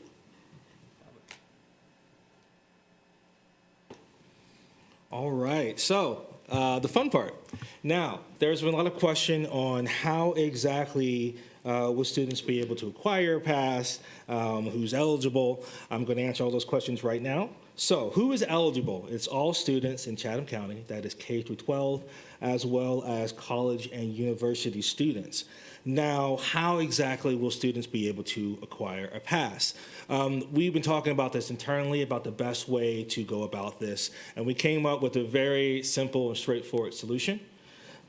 Starting a week from today, on the 17th, students will be able to go to the Chatham Area Transit website, and they will be able to click on a link that will provide them essentially a sign-up sheet where we'll have the student's name, the school they go to, their guardian's name, emergency contact number, and it basically, when they send that information in, they will receive an email. And from that email, they will be able to download a PDF or download an image, and we ask that they fill out their name and their school, and when they go up to the bus, to the operator, they simply just show the card, whether it's on their phone or if they print it out, they can show it that way. That way, we can have a good internal count of the student. We have contact information just in case we need it. When the student goes to the bus route, one of the reasons why we want to have their name and their school on there is because, let's say it's the middle of the day and the bus operator sees a young person clearly around, sixth grade, and they look and they see the school and they realize the school is 45 minutes on the other side of town. So that's a great way to kind of understand, okay, something's up. Let's kind of pay a bit more attention to what's going on. It's just a great way to make sure that our operators are, of course, aware of who's on their bus. They're already trained to know that when you see a young person coming on the bus, you're going to pay some more attention. You're going to make sure that they're all right, and of course, make sure that they know where they're going to go. We also have training plans when it comes to our operators for all of our services on exactly how to work with this program and work with the youth as they come on board. Also, this pass is just for K through 12. College and university students will be able to use their student IDs. So we're just going to keep that very, very simple. K through 12 can use the CAT bus pass, and college and university will be able to utilize their student IDs. And safety. Safety, of course, is our paramount concern. We want to make note, so everyone knows, that Chatham Area Transit, we cannot and we will not, we're not replacing official school transportation. We're not replacing the school bus system at all. However, what we are doing is essentially saying, we want to make transportation to education easier for our youth and for our young students. So we're just making it free. That's essentially what we're doing. Our services aren't changing, but what is changing is the price for students, and we're making that completely free. In order to continue with our safety efforts, we have started a campaign called If You See Something, Say Something, basically alerting the CAT uniformed personnel or law enforcement in case of dangerous, suspicious activity. There is an email address. There is a direct hotline that goes to our CAT security. There will also be rotating CAT security officers on our buses as well, and direct contact with our control room and all those wonderful things. Right. Now, are there any questions? I'm sure there are. Okay, let's go around, because I'm sure all of you have something to say. I'll start with so you won't be left out this time, Ms. Grabowski. Thank you very much for being here. Yes. This is a very exciting opportunity for our students, and I hope that they will take advantage of it. And in my work with Chatham Area Transit professionally, I remember being at the Intermodal Transfer Center, which is downtown, and meeting a young man there who goes to Coastal Middle School. He rides CAT every day. And it was really interesting as we were doing some of those focus groups. We had the opportunity to speak with students. We had the opportunity to speak with parents, and the perception of, the adults is often, my kid's not going to ride the bus or blah, blah, blah. And the kids are so much more flexible, and I think introducing them to this idea and the freedom that it will provide to them and the opportunities that it will provide to them, and also helping to normalize the use of transit. So many other communities, transit is a part of everyday life, and that is not always the case here in Savannah. And I know CAT is doing a lot of great things, and I really look forward to how this program and other initiatives that CAT is undertaking really will transform mobility for our students, our teachers, our faculty, our staff, and really our whole community. So thanks for taking this proactive step.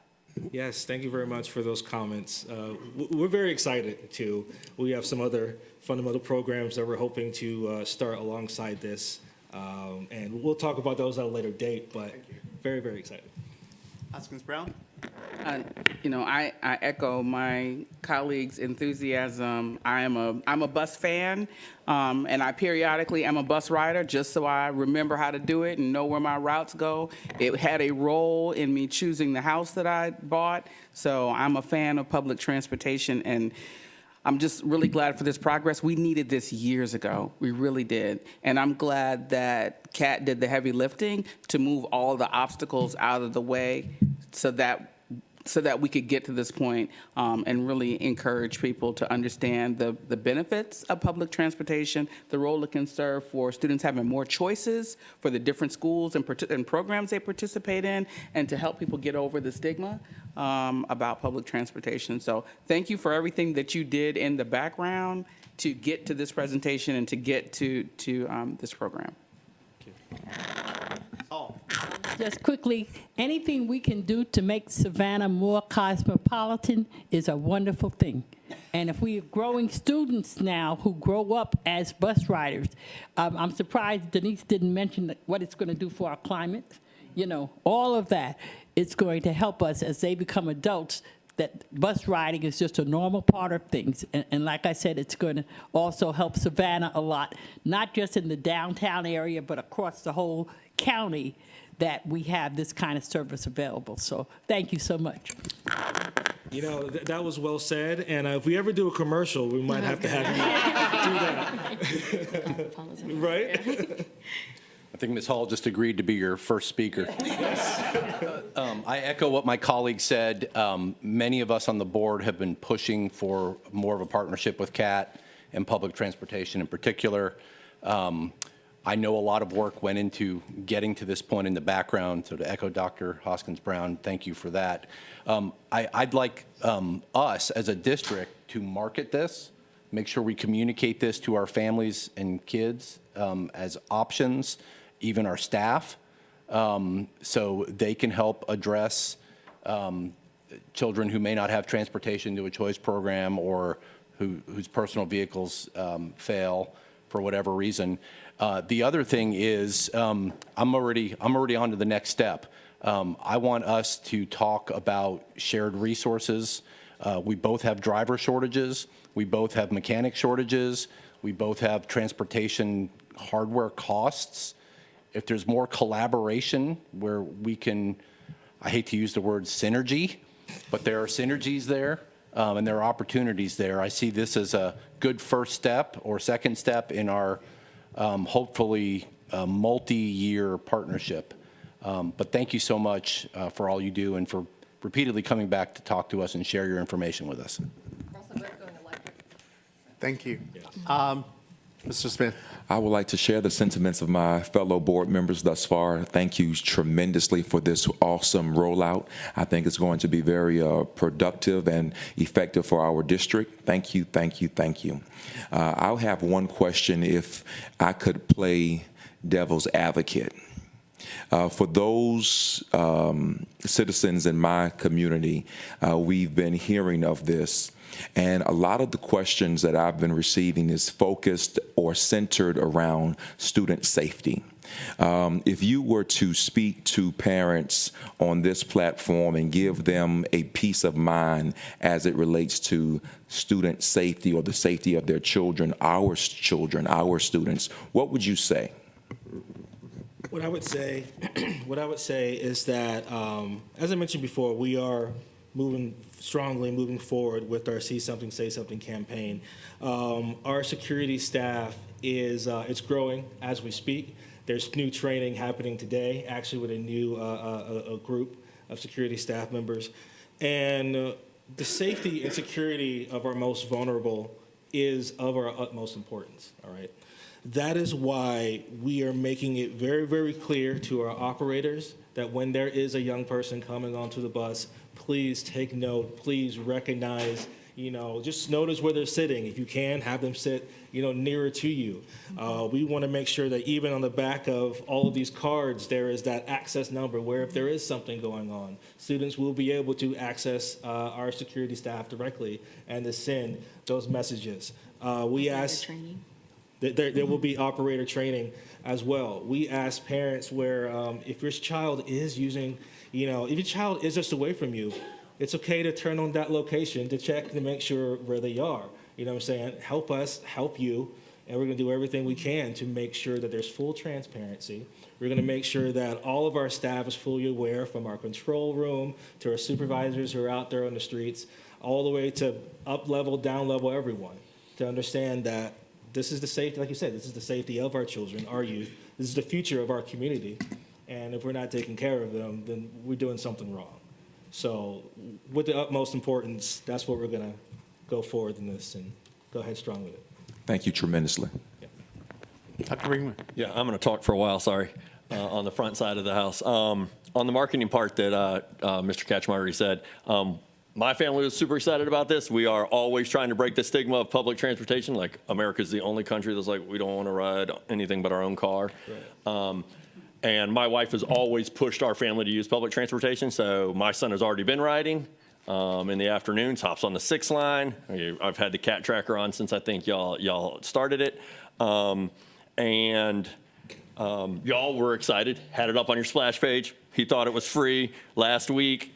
He's like trying to get on the bus and like, they're telling me to pay. I'm like, well, then just pay. You got your 75 cents. Because it was already reduced, people. We were already on a reduced rate anyhow. So, so the bus driver was great. I called.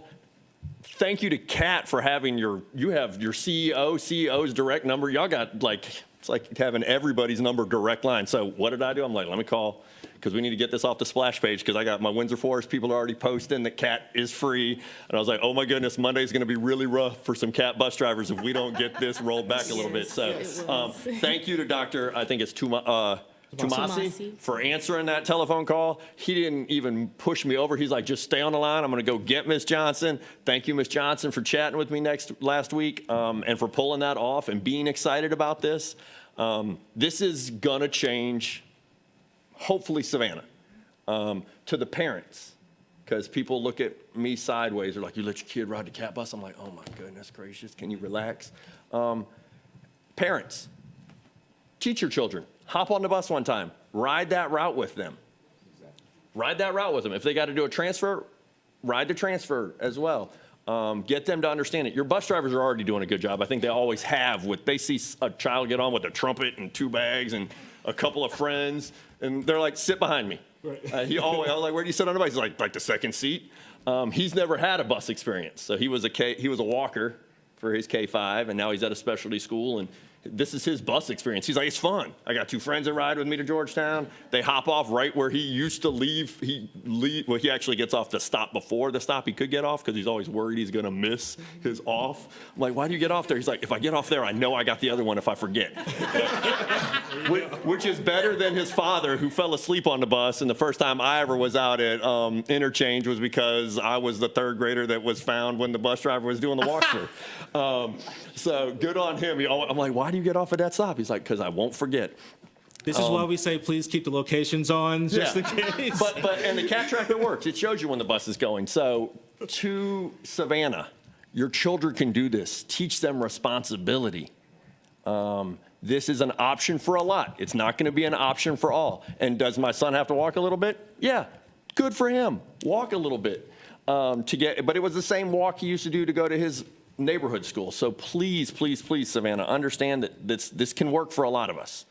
And that CAT is trying to come alongside and help our community. So please help them. I hope this helps your rider share, which I know helps on grants and things like that. So I know we can help each other, and I hope this continues to grow. And if the pilot runs really well, I would love to sit down and go, okay, can we flex some of these so that the bus is coming 10 minutes, 15 minutes at that stop right across the street? Because sometimes my little man's like, I got to book it. Because somebody will start trying to talk to him after school, and he's like, I got to make it to the bus stop, because he's going to have to wait 50 minutes if not. So that would just be my next step. Not now, but in May. Right. Like, let's hope that the numbers are there so that this continues to go. And Savannah, for us to have things, we have to support it. So please, teach your children some responsibility. Use the service that is there. They enjoy it. And I promise you, the ride share is down. There aren't that many people on the bus anyhow. A lot less than our kids that are packed inside our school buses. And we know that they're misbehaving on them too. That's why we've got monitors. So they can do this. Let's make them learn. And thank you. Michael? So being out in West Chatham, I know there's some black holes for cat transportation out in West Chatham. That is my only concern about this. I think it's going to be great for those who have access to the cat buses, but we still have not just a large population, but a growing population that don't have access to cat buses. And I just hope that those municipalities and jurisdictions will be able to jump on board and to be able to see the benefit of being able to get from Pooler to Tybee. Right. Wake up, Pooler. I do want to mention we are coming to Fort Wentworth in March. So. Nice. All right. Dr. Howard Hall. Well, now we know that Dr. Bremen let the cat out of the bag. See what you did there, okay. I couldn't wait to say that. I'm very excited about this rollout. I'm excited about this partnership. You did mention earlier that you are not to take the place of our transportation, so what you are is actually a supplemental transportation service, and we really appreciate it. It's needed. It's been needed years ago. So the only question that I do have is, do you have any other partnerships or collaborations that's working with you in order to make this a successful program? As of now, we're still building this internally. However, we're very, very open to suggestions, any ideas that you all may have. In the future, what we really want this to be a full family affair, right? Similar to what was said before, we want, young folks, older folks, teenagers, we want everyone to be able to utilize this and to see exactly how it works and to work together when it comes to educating and showing the next generation, like, this is another way to get around. So we're very, very open to being able to partner with the wonderful folks around Chatham County. And if you have any suggestions, any ideas, please let us know. We will have surveys as well for parents, students, faculty, and staff as well, specifically for them. If there's any thoughts, any suggestions, people are more than welcome to go in those surveys. And especially the planning department, reach out to us. Exactly. Please reach out to our planning department or, of course, us at the marketing department with those questions. Like I said, this is a family affair, right? This is Chatham County. We're all one big family. So let's work together. Let's make this thing happen. And it's going to be great. And just to reiterate on Port Wentworth, now, coming aboard, that's exciting news as well due to the growth that we have in North Port Wentworth. So we understand that this is a pilot, so there'll be trials and errors, and we're here to support you in any way that we can to ensure the success of this program. Thank you. Thank you. Just one last thing, just so everyone can just know. The program will start the 29th of January. All right. A week from today, on the 17th, students will be able to go to the CAT website and will be able to sign up, and they will be able to receive their bus passes from there. They will have an email that has all the information, including links to the surveys and things as well. All right. Okay. Thank you very much. I will invite, and I may be out of order by doing this. We do have our Choice School Expo coming up, and those parents need to know about this because there are a lot of parents who will not sign their kids up for choice schools because we don't provide transportation. So. Yes, Dr. Howard. I also thought about it. We had a presentation this morning with our alternative programs, and some of the students actually have to have virtual schooling because they do not have transportation to actually be transported to that program. So this is also exciting for that because I do know that you have bus routes near those alternative programs. So thank you. Thank you. All right. Thank you very much. Yikes. Okay.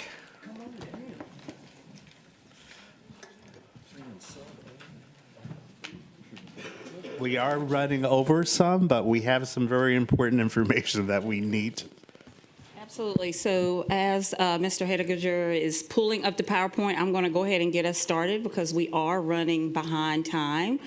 And I want to make sure we cover the most important aspects of our iterative long-range facilities plan. This process started back in October. It's been iterative and collaborative, and we have continued to make changes. I want to remind everyone that this is a phase 1 plan. The reason why we have a phase 1 and a phase 2, phase 1, all of the recommendations that are being made in this particular presentation will begin and commence August 2024, so next school year. So we need the planning time between now and August to ramp up and make sure that our families are engaged and have what they need. Phase 2 is underway, planning in the background. And just to remind the board and the public, we plan to bring to the board a recommendation around May of 2024 for a phase 2 plan. So just wanted to put that out. These are our immediate needs. Several of these slides you have seen before, so I'm going to move quickly through the opening slides. Obviously, as we work as a district office team, we want to optimize the usage of our buildings. Also make sure we're operating efficiently as it relates to attendance boundaries and transportation. And last, but certainly not least, we want to make sure that our academic programs are optimized for our students. And so in doing that, you can see on this slide all of the things that we consider and keep top of mind. We do have some current challenges as a school district. We have schools that are under capacity. We have schools that are over capacity. We have buildings that are ending life cycles. We have extended rides on buses, and as you all know, that has instructional implications for our students. And we want to actually maximize the opportunities, just as you all have stated in our previous presentations today. So we need to find a way to deal with that issue as an immediate one. We have population growth and shifts, particularly out in the Western Chatham County area. And we also want to make sure that we're using our resources efficiently and effectively. And an example of that would be our service to our emerging bilingual students. The plan that we will be sharing with you, and we have shared with you over the last few months, includes many solutions and benefits. You can see these here on the slide. While there are solutions and benefits, I would be remiss if I did not say there are still inherent challenges in this facilities plan. There have been extremely hard choices and trade-offs made. We understand that there's a humanity issue around this. There are people involved in change. But at the same time, we're balancing that with all the benefits and solutions that we believe that this plan brings. On the next two slides, you will see essentially what you have seen since October. These two slides demonstrate all of the original proposals that were made to you, but you do see some highlights, and the highlights basically illustrate that we have made tweaks in these areas. So there are a few that remain untweaked, but I like these two slides because they show the iterative process that this has been through and the willingness of us to make adjustments, as we have heard from the board and our parents and community. Just a couple that I want to highlight. Well, actually, there's one I want to highlight in particular, and it is the last three projects that you see on this slide: the For Me Early Learning Center, A.B. Williams Elementary, and Schumann proposal. We are pulling that specific proposal, those three proposals, from the phase 1 proposal that we're sharing with you today, and they will be included in phase 2. So we just need to give that conglomeration of schools a little bit more due diligence, making sure that we understand the history and we consider all the implications around that. So we will be bringing this back to you as a part of phase 2, but it is no longer included in the recommendation that we are bringing before you today. Just to move into the next slide to remind you of the most recent changes we've made, this is what you saw in December. Our recommendation does still include a new proposal for Gould Elementary School, in which we would have about 493 students remain at Gould. We would no longer be making a recommendation to close that facility. We would be making a recommendation to have less students at the facility, and to do that, we're having to rezone about 394 students to New Hampstead K-8.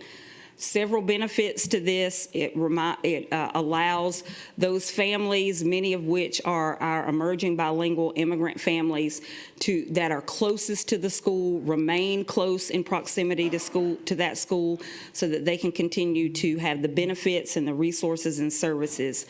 That was a part of what you saw in December, and that will continue to remain a part of our proposal. In making that change, however, it did impact Butler, Haven, and Hodge Elementary School. If you remember, the original proposal actually had students at Gould attending those 3 schools, which would have increased the capacity. Those 3 schools are currently under capacity, but in making the Gould change, the domino that falls out of that is that we are making no changes to increase the facility capacity at Haven, Hodge, and Butler. And then lastly, just a small tweak to the STEM Academy Largo Tibet sub-proposal. We are moving forward with the recommendation to close Largo Tibet at the end of the school year. Originally, we had recommended that the STEM Academy would move into that facility as swing space in August. However, to give us some time just to bring the building up to par for the STEM Academy, middle school students coming into what is now an elementary school, we will delay STEM Academy's move to school year 25-26. So those are the most recent updates you saw in the month of December. As another part of what you have seen originally and ongoing is our intention to move our ESOL students from what we currently call hub sites back to their home schools. You can see the years in which those proposals are made to happen. Now I want to move into the new recommendations. These are the latest iteration, latest changes and updates, heavily influenced by input from the board and input from the community. So just to have everyone make sure you understand the many often conflicting challenges we are trying to allow for as we consider our long-term facilities plan. Obviously, we're using data to make decisions. We're striving for efficiency and effectiveness. We also want to just highlight here, we want to improve as a district around our transparency on past and future decisions we make. Again, we realize this has human impact, people's lives, people's children. And while we sometimes think we have communicated, communication does not always land in such a way that people can retain it and carry it over. So we're going to do a much better job of that, and we want to keep that in the forefront as we make these types of decisions. Obviously, we want to balance student movement. We have heard loud and clear from our families that they don't want to move several times. And I have shared with many families that my own child in his 4 years of high school has been in 3 different districts, 3 different high schools. And his first high school experience was COVID as a freshman. So I can understand what that feels like as a parent, and I'm certainly empathetic to it. While we want to acknowledge that student movement can be disruptive, we also have to think about what is best for our schools and our kids academically. So looking at class size, minimizing disruption, access to resources, teacher workspaces are important, as well as safety and cultural implications. Are our kids safe when we have buildings that are 200 and 300 students over capacity?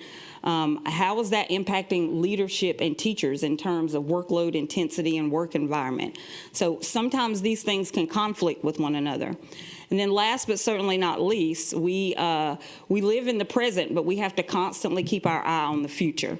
So we are looking at things like an enrollment study that will help us predetermine and be proactive as it relates to growth and how we plan for the future as it relates to construction. All just criteria that we keep top of mind. I am actually going to move to the next slide because in December, right after the board meeting, we engaged in a town hall meeting. Many of the families in Western Chatham County, District 7, participated. I want to highlight that it was so solutions-oriented and folks that came out to that meeting.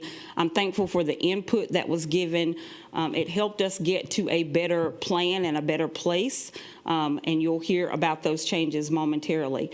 We did want to collect, however, some quantitative data. You just heard me speak anecdotally, but we were able to capture our parents' perceptions and thoughts as it relates to what should we have top of mind as we're making these decisions. And as you can see here on this slide, that the big glaring one here is that, yes, parents want to minimize movement for their students. But it's also interesting here that you can see coming in second, parents are aware that yes, we don't want to move our students around, but we also have to be cognizant that once a building reaches a certain level, it is no longer safe for us to house overage of students in those buildings. On the next slide, you'll see a similar sentiment here. Again, we asked the same question in a different way just to see if the response changes. Here we asked, do you agree with the following when considering attendance zone changes? And as you can see, parents wanted us to really push for a phase 2 plan. We heard that phrase loud and clear, build new schools for future growth. But we also heard from our parents, as you can see in the lavender at the bottom, changes should have a positive impact on teacher workload and class environment. So parents are beginning to understand the balance between how this impacts their students instructionally and how it impacts our teachers instructionally. I am not going to spend time on these two slides because these are previously proposed recommendations. We have changed and made modifications to these, so I'm not going to spend time on them. At this time, I'd like to hand it over to Dr. Ball Oliver, who will give us an overview of our new recommendations. So, good afternoon. Our new recommendations focus primarily on Western Chatham County. And the first recommendation is the inclusion of a grandfathering option for identified rezone students, making sure that the community understands that when we speak about grandfathering, we're talking about a provision that provides an exception so that identified students have the opportunity to remain at their current school. In this recommendation, the eligible students would be the current students at New Hampstead High School who will be rising 10th, 11th, and 12th graders next year, as well as the New Hampstead K-8 students that will be rising 8th graders. They are the current 7th graders. Rice Creek K-8 would be the rising 8th grade students who are today presently the 7th grade students. The grandfathering option will only be available for eligible students of those schools who are currently enrolled in those grade levels I just shared. Also, parent transportation must be provided. Sibling preference will be allowed, but only if space is available, and we will not be able to do a grandfathering option in the K-8s for the elementary grades. Any student that is not under grandfathering option, of course, would attend their newly zoned schools.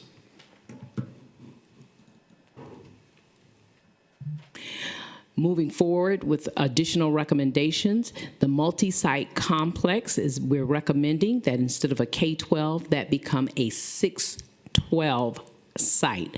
So this allows us to really utilize the flexibility of that space as it was determined when the space was built. We talked about how flexible it would be and allow for us to meet the needs of our community, and this is a demonstration of that. So we are recommending that that become a 6-12 site, and it allows for us to open up more high school seats in Western Chatham County and rezone additional students from New Hampstead that is severely overcrowded to Groves. Also, we'll focus in on a New Hampstead K-8 attendance boundary adjustment that will limit multi-year moves where possible for some of our families. Key facts to know. Want to remind the community that athletics, stay or go, will not have an impact. So a high school student that decides they would like to grandfather potentially at New Hampstead High School would still retain their athletic eligibility. If they decide to attend their rezoned school, Beach or Groves in this case, they would still have eligibility to play.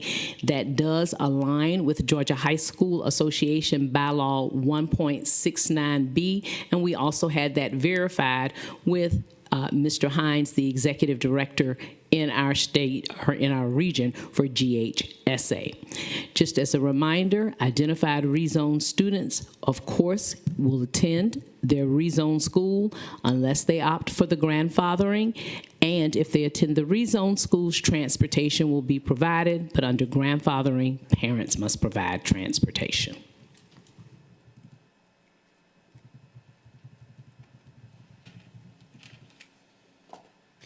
This slide basically for the new proposal kind of realigns, or it does realign, the 3 K-8 schools in the Western Chatham County area. If I can point your attention to the lower right side where the numbers are showing and the information. For example, right now, Rice Creek is designed to have 1,000 students in that building.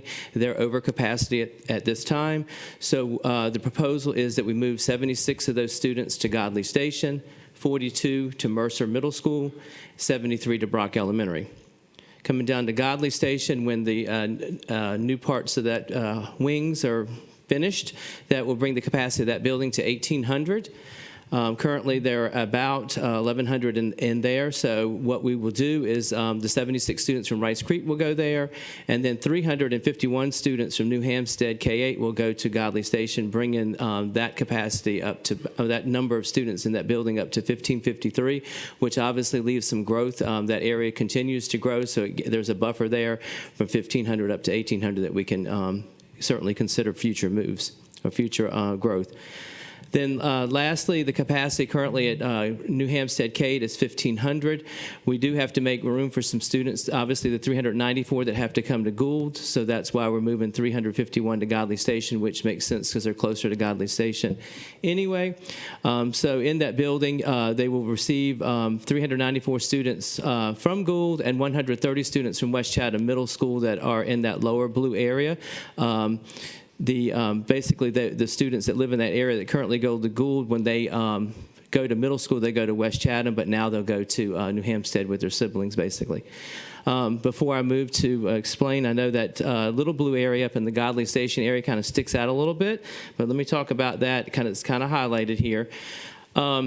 This portion of the map creates kind of an unusual looking boundary line due to the proximity of the undeveloped land. So if we go back to the original map here, the area between the pink and the blue is kind of undeveloped land. We don't know if it's going to be industry or houses, and so that lower section that we highlighted here are students that may potentially be moved to Bloomingdale when it opens, because that school will have a capacity of 1,000. So in order to not make one move to one school and then back to another one, we are leaving that area untouched, and those students will remain at New Hampstead K-8. So obviously, some of the benefits highlighted. We kind of reduce the capacity constraints because we know Gould, Rice Creek, and several other schools in that area are over capacity. So this kind of balances out and in this realignment effort. Then again, the benefit that we're obviously considering future moves in that one area of the Western Chatham County area off of Jimmy DeLoach. That's the area, Jimmy DeLoach, closer to Highway 80.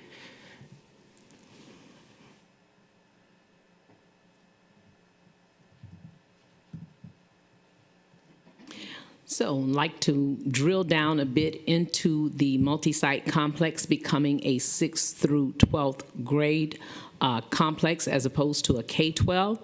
This would entail Garden City Elementary students remaining at Garden City Elementary because there will be no grades pre-K through 5 or K through 5 in this case located at the site.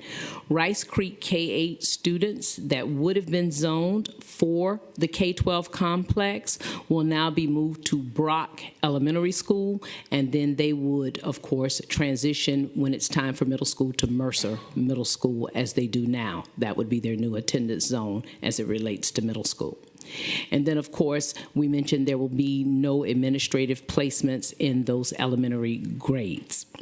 Increases to Groves High School would be done because we would increase the enrollment by moving the students from New Hampstead High School in a larger number than was previously proposed. And then, of course, our New Hampstead High School families that are going to Beecher Groves could exercise the option to grandfather. Here is the high school map configuration.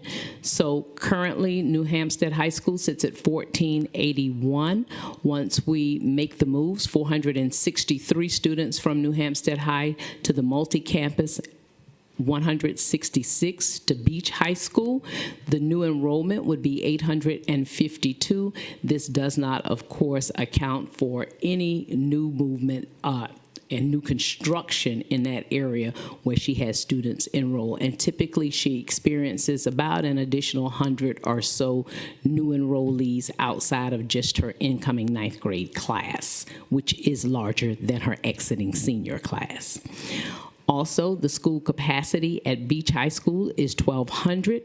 With the addition of the 166 students from New Hampstead High School, that school will now be at 959, which helps with the underutilization of Beach High School.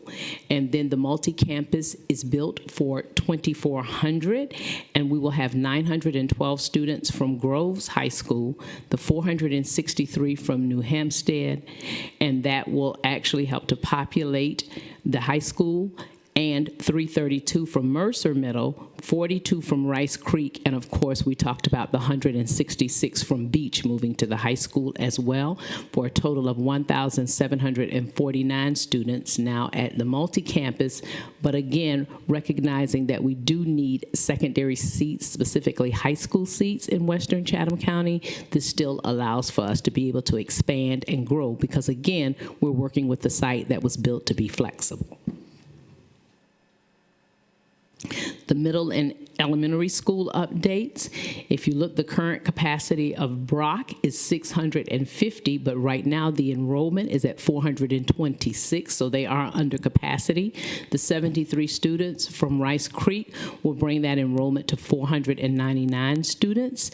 And Mercer Middle School, the capacity within the 612 multi-site complex is 850, approximately 850 for middle grades. So we would add 42 from Rice Creek K-8, and that would populate that school with 374 students. And then currently Godley Station is being built for 1,800. They have a total of 1,126. So the 76 from Rice Creek and the 351 from New Hampstead would bring that enrollment to 1,553, increasing it, but also again, maintaining some seats for growth in that Western Chatham County area. So just some key takeaways we've talked about with the movement from Rice Creek to Brock. We would solve for the underutilization of Brock, but also reduce the enrollment capacity, the enrollment at Rice Creek because they are over capacity. It would improve transportation, parent engagement, and most importantly, instructional time for our young people. Decreasing the population at New Hampstead High School would allow for the continued growth we see each year there and throughout the school year. And it also allows for us with the 612 configuration to have more high school seats in the Western Chatham County and Garden City area. JROTC programs transition to other JROTC programs. Specifically, we're talking about their rank. And then the increased CTAE programs our students at Beach and Groves.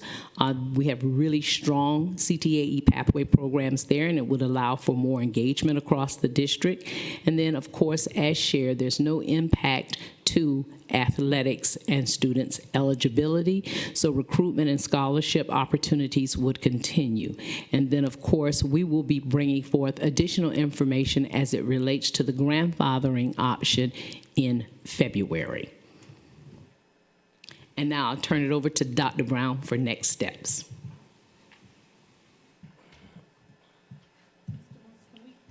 Okay, obviously, when we present any proposal, we have to think about the next step, obviously, if the proposal goes through and accepted by you all.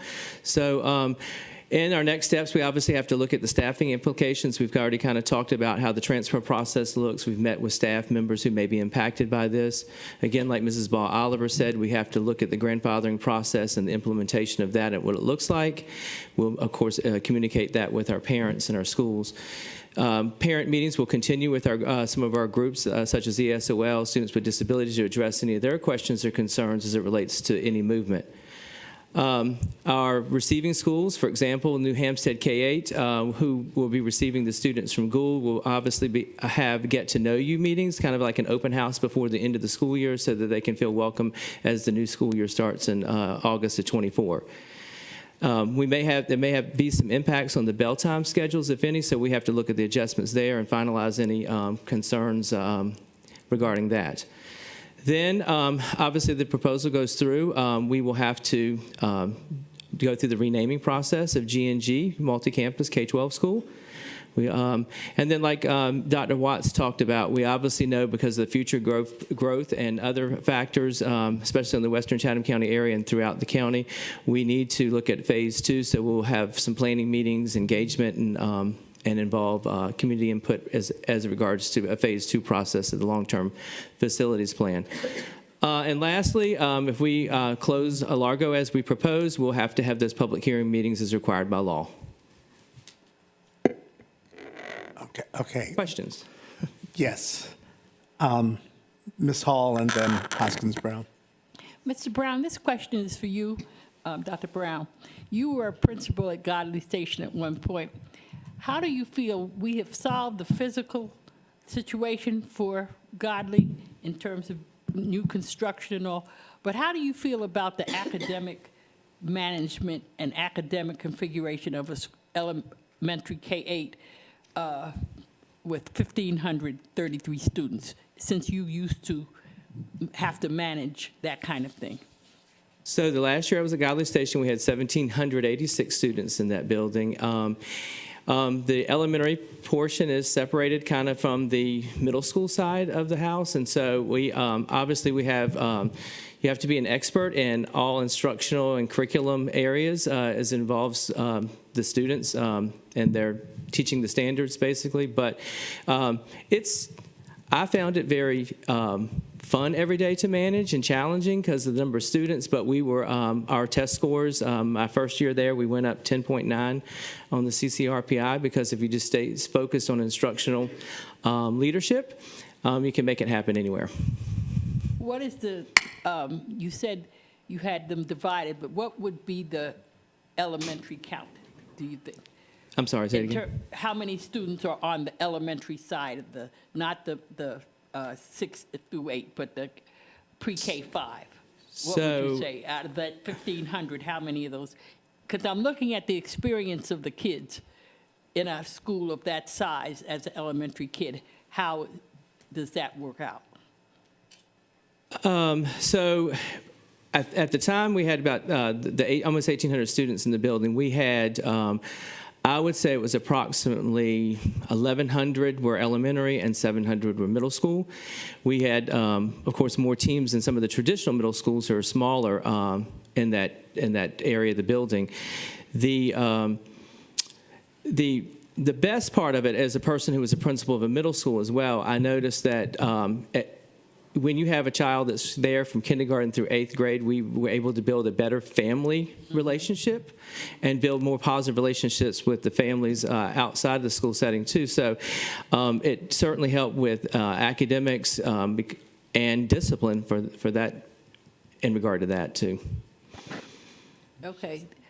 Okay. I'm sorry. I just really wonder that many students, I mean, this is a good solution. We've come up with this good solution, but, and you were there. I mean, you experienced this. So what you're saying is that you're endorsing this size elementary experience for our kids, that it's going to be a positive one for that many students. So I also wanted to share with you that we've been working with HR as it relates to staffing the K-12 or the 6-12 as we're recommending multi-site. And we're also going to be looking at the staffing of those buildings that are large like that, because we may have to adjust how we staff as it relates to administrators and instructional support staff in terms of academic coaches and deans. So we did take into account we'll have additional buildings that are larger, so they may be staffed a little bit differently. I'm not sure that we did that as much in the past. We did some of that, but we'll be revisiting that as we visit the 6-12. And Dr. Ball-Oliver, we just talked this morning about the attention. You know, Dr. Hoskins-Brown was talking about how kids would thrive under circumstances where there is more attention given to them. So not just the staffing, but if we can do configurations where there are pods of kids or some kind of way to make them identify with a smaller group on their grade level than just, you know, wide open spaces. Right. So I guess it's a challenge, but I guess if the imagination is used, there are ways to do this so that it doesn't seem just like a, you know, a warehouse of kids going to school. And there are ways to create that small school environment and feeling within the larger school. And Dr. Brown will be our guiding expert on that. Yeah. Hoskins Brown. Thank you. This is not so much a question. It's more a comment to start a conversation about this at another time. I'll start by saying thank you for the adjustment. I think this really is a maturation of this plan that addresses the loudest concerns that we heard. And I think definitely kudos to our superintendent and her team for making that happen and making it happen in this way. I think this is going to be really, really helpful. As you were talking about the movement to 6 through 12, I didn't think about this before, but I did as I was listening. I was like, wow, this is not new, and there are people who study how to not be in this situation of building a K-12 that now has to be a 6-12. We experienced the movement of people and families just after Vietnam, where we saw the expansion of Wilmington Island, Georgetown, Windsor Forest. Before that, Southside was the area around Durant, but then Southside moved much further, and we had families, and we serviced those families out there. We saw it later in the 80s and 90s with Richmond Hill. We saw it in the early aughts in Berwick and in Pooler. So my question is that besides what we do in predicting our enrollment based on birth rates, and we do a good job of that. I'm always amazed when we get that presentation each year and we get the prediction of how many kids we're going to get in the school district, and we're off by like maybe 8 or something, that we've accurately predicted what's coming in based on those numbers. Certainly there are demographers that either can hindcast the movement that we've seen in our area or can forecast based on the factors of the typical families moving. And where I'm getting to is we're going to have to build something else. We know that. Can we access that talent to see that the typical family is going to bring in a 3rd grader, a 6th grader, and a 2nd grader, and build in that vein? Or do we just need to build the high school and keep moving? If you see what I'm saying, it's like we're building. We built New Hampstead and it was immediately full. We built Godley, it was immediately full. And did we build based on the kids that we saw coming, or did we use some sort of mathematical models to let us know the greatest population is going to be in this age range? So we really need to expand capacity in that age range and then build the next option to feed after those kids grow up. And so we have the ability, we have the blessing of having this multi-complex that we can adjust and come up with this terrific solution. But I would love not to be in this situation a third time with the next high school that we're going to have to build in the West. And y'all are smiling like y'all have already been talking about this. Yes, and I think I'm going to pitch this one to Ms. Miller Kegler, because I believe she and her team are doing some work around that. Good afternoon. We're actually working with the Metropolitan Planning Commission on a study. We're probably 45 days out of that because we knew that that was critical moving forward and to be forward thinking as we see the growth. And it's kind of difficult for us as we were looking at our facilities condition assessment. We saw that that was a gap for us. You know, what's next? What's 5 years down the line, especially how we fund buildings and how our funding sources come to us. So we have been meeting with Melanie and her team. So there's someone that's dedicated to us, and we're probably about 45 days out of having that report. Thank you. I'll look forward to that. And I would also just add that the enrollment data for Richmond Hill between like 80 and 2000 will give us some numbers, not just 5-year numbers, but like 20-year numbers of what were the ages of the kids when we saw that movement to what was the next South Side. Because, and we have it ourselves for the enrollment that we saw in the western part of Chatham County. But I really think that's some important information to have, or it's going to be Groundhog Day. Mr. Johnson. I will try to be quick as possible. Please. It's less of a question, but more of a comment. I just want to thank staff, superintendents, as well as everybody who came out to that town hall that was mentioned after the meeting. I keep hearing, even as of yesterday, how much the parents and even the kids that were there appreciate how they actually felt they were heard. And I just want to make sure that I thanked y'all for coming out, listening, making the changes. The people who I've talked to, they say, it's not going to make everybody happy. It doesn't make me 100% happy. But at this point in time, it is the best compromise to be able to solve the problems and the issues that they brought up. So I just want to publicly say thank you. Dr. Howard Hall. Of course, you got to hear from me in District 8. I Y'all know, are I know killing the me. time is limited. I I understand. Won't be long, I understand. But this is what incorporating diverse voices look like. We came back to the drawing board. We weren't ashamed to do it. We did it. And I think that we did a good job. You all did a good job with incorporating those diverse voices.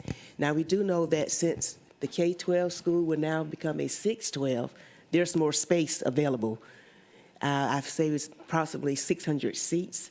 So I know that there's another phase, and we need to really look at to how we're going to utilize that space, whether or not there's going to be growth within that area, or consider the wraparound services that we mentioned earlier that's right now located at Formy. So thank you for the job that you've done. We appreciate it. Thank you. Anyone else? Thank you very much. We appreciate you. I will now accept a motion to go into executive session. Second. Been moved and seconded. All in favor? Aye. Aye. Thank you very much. And thank you all for coming out today.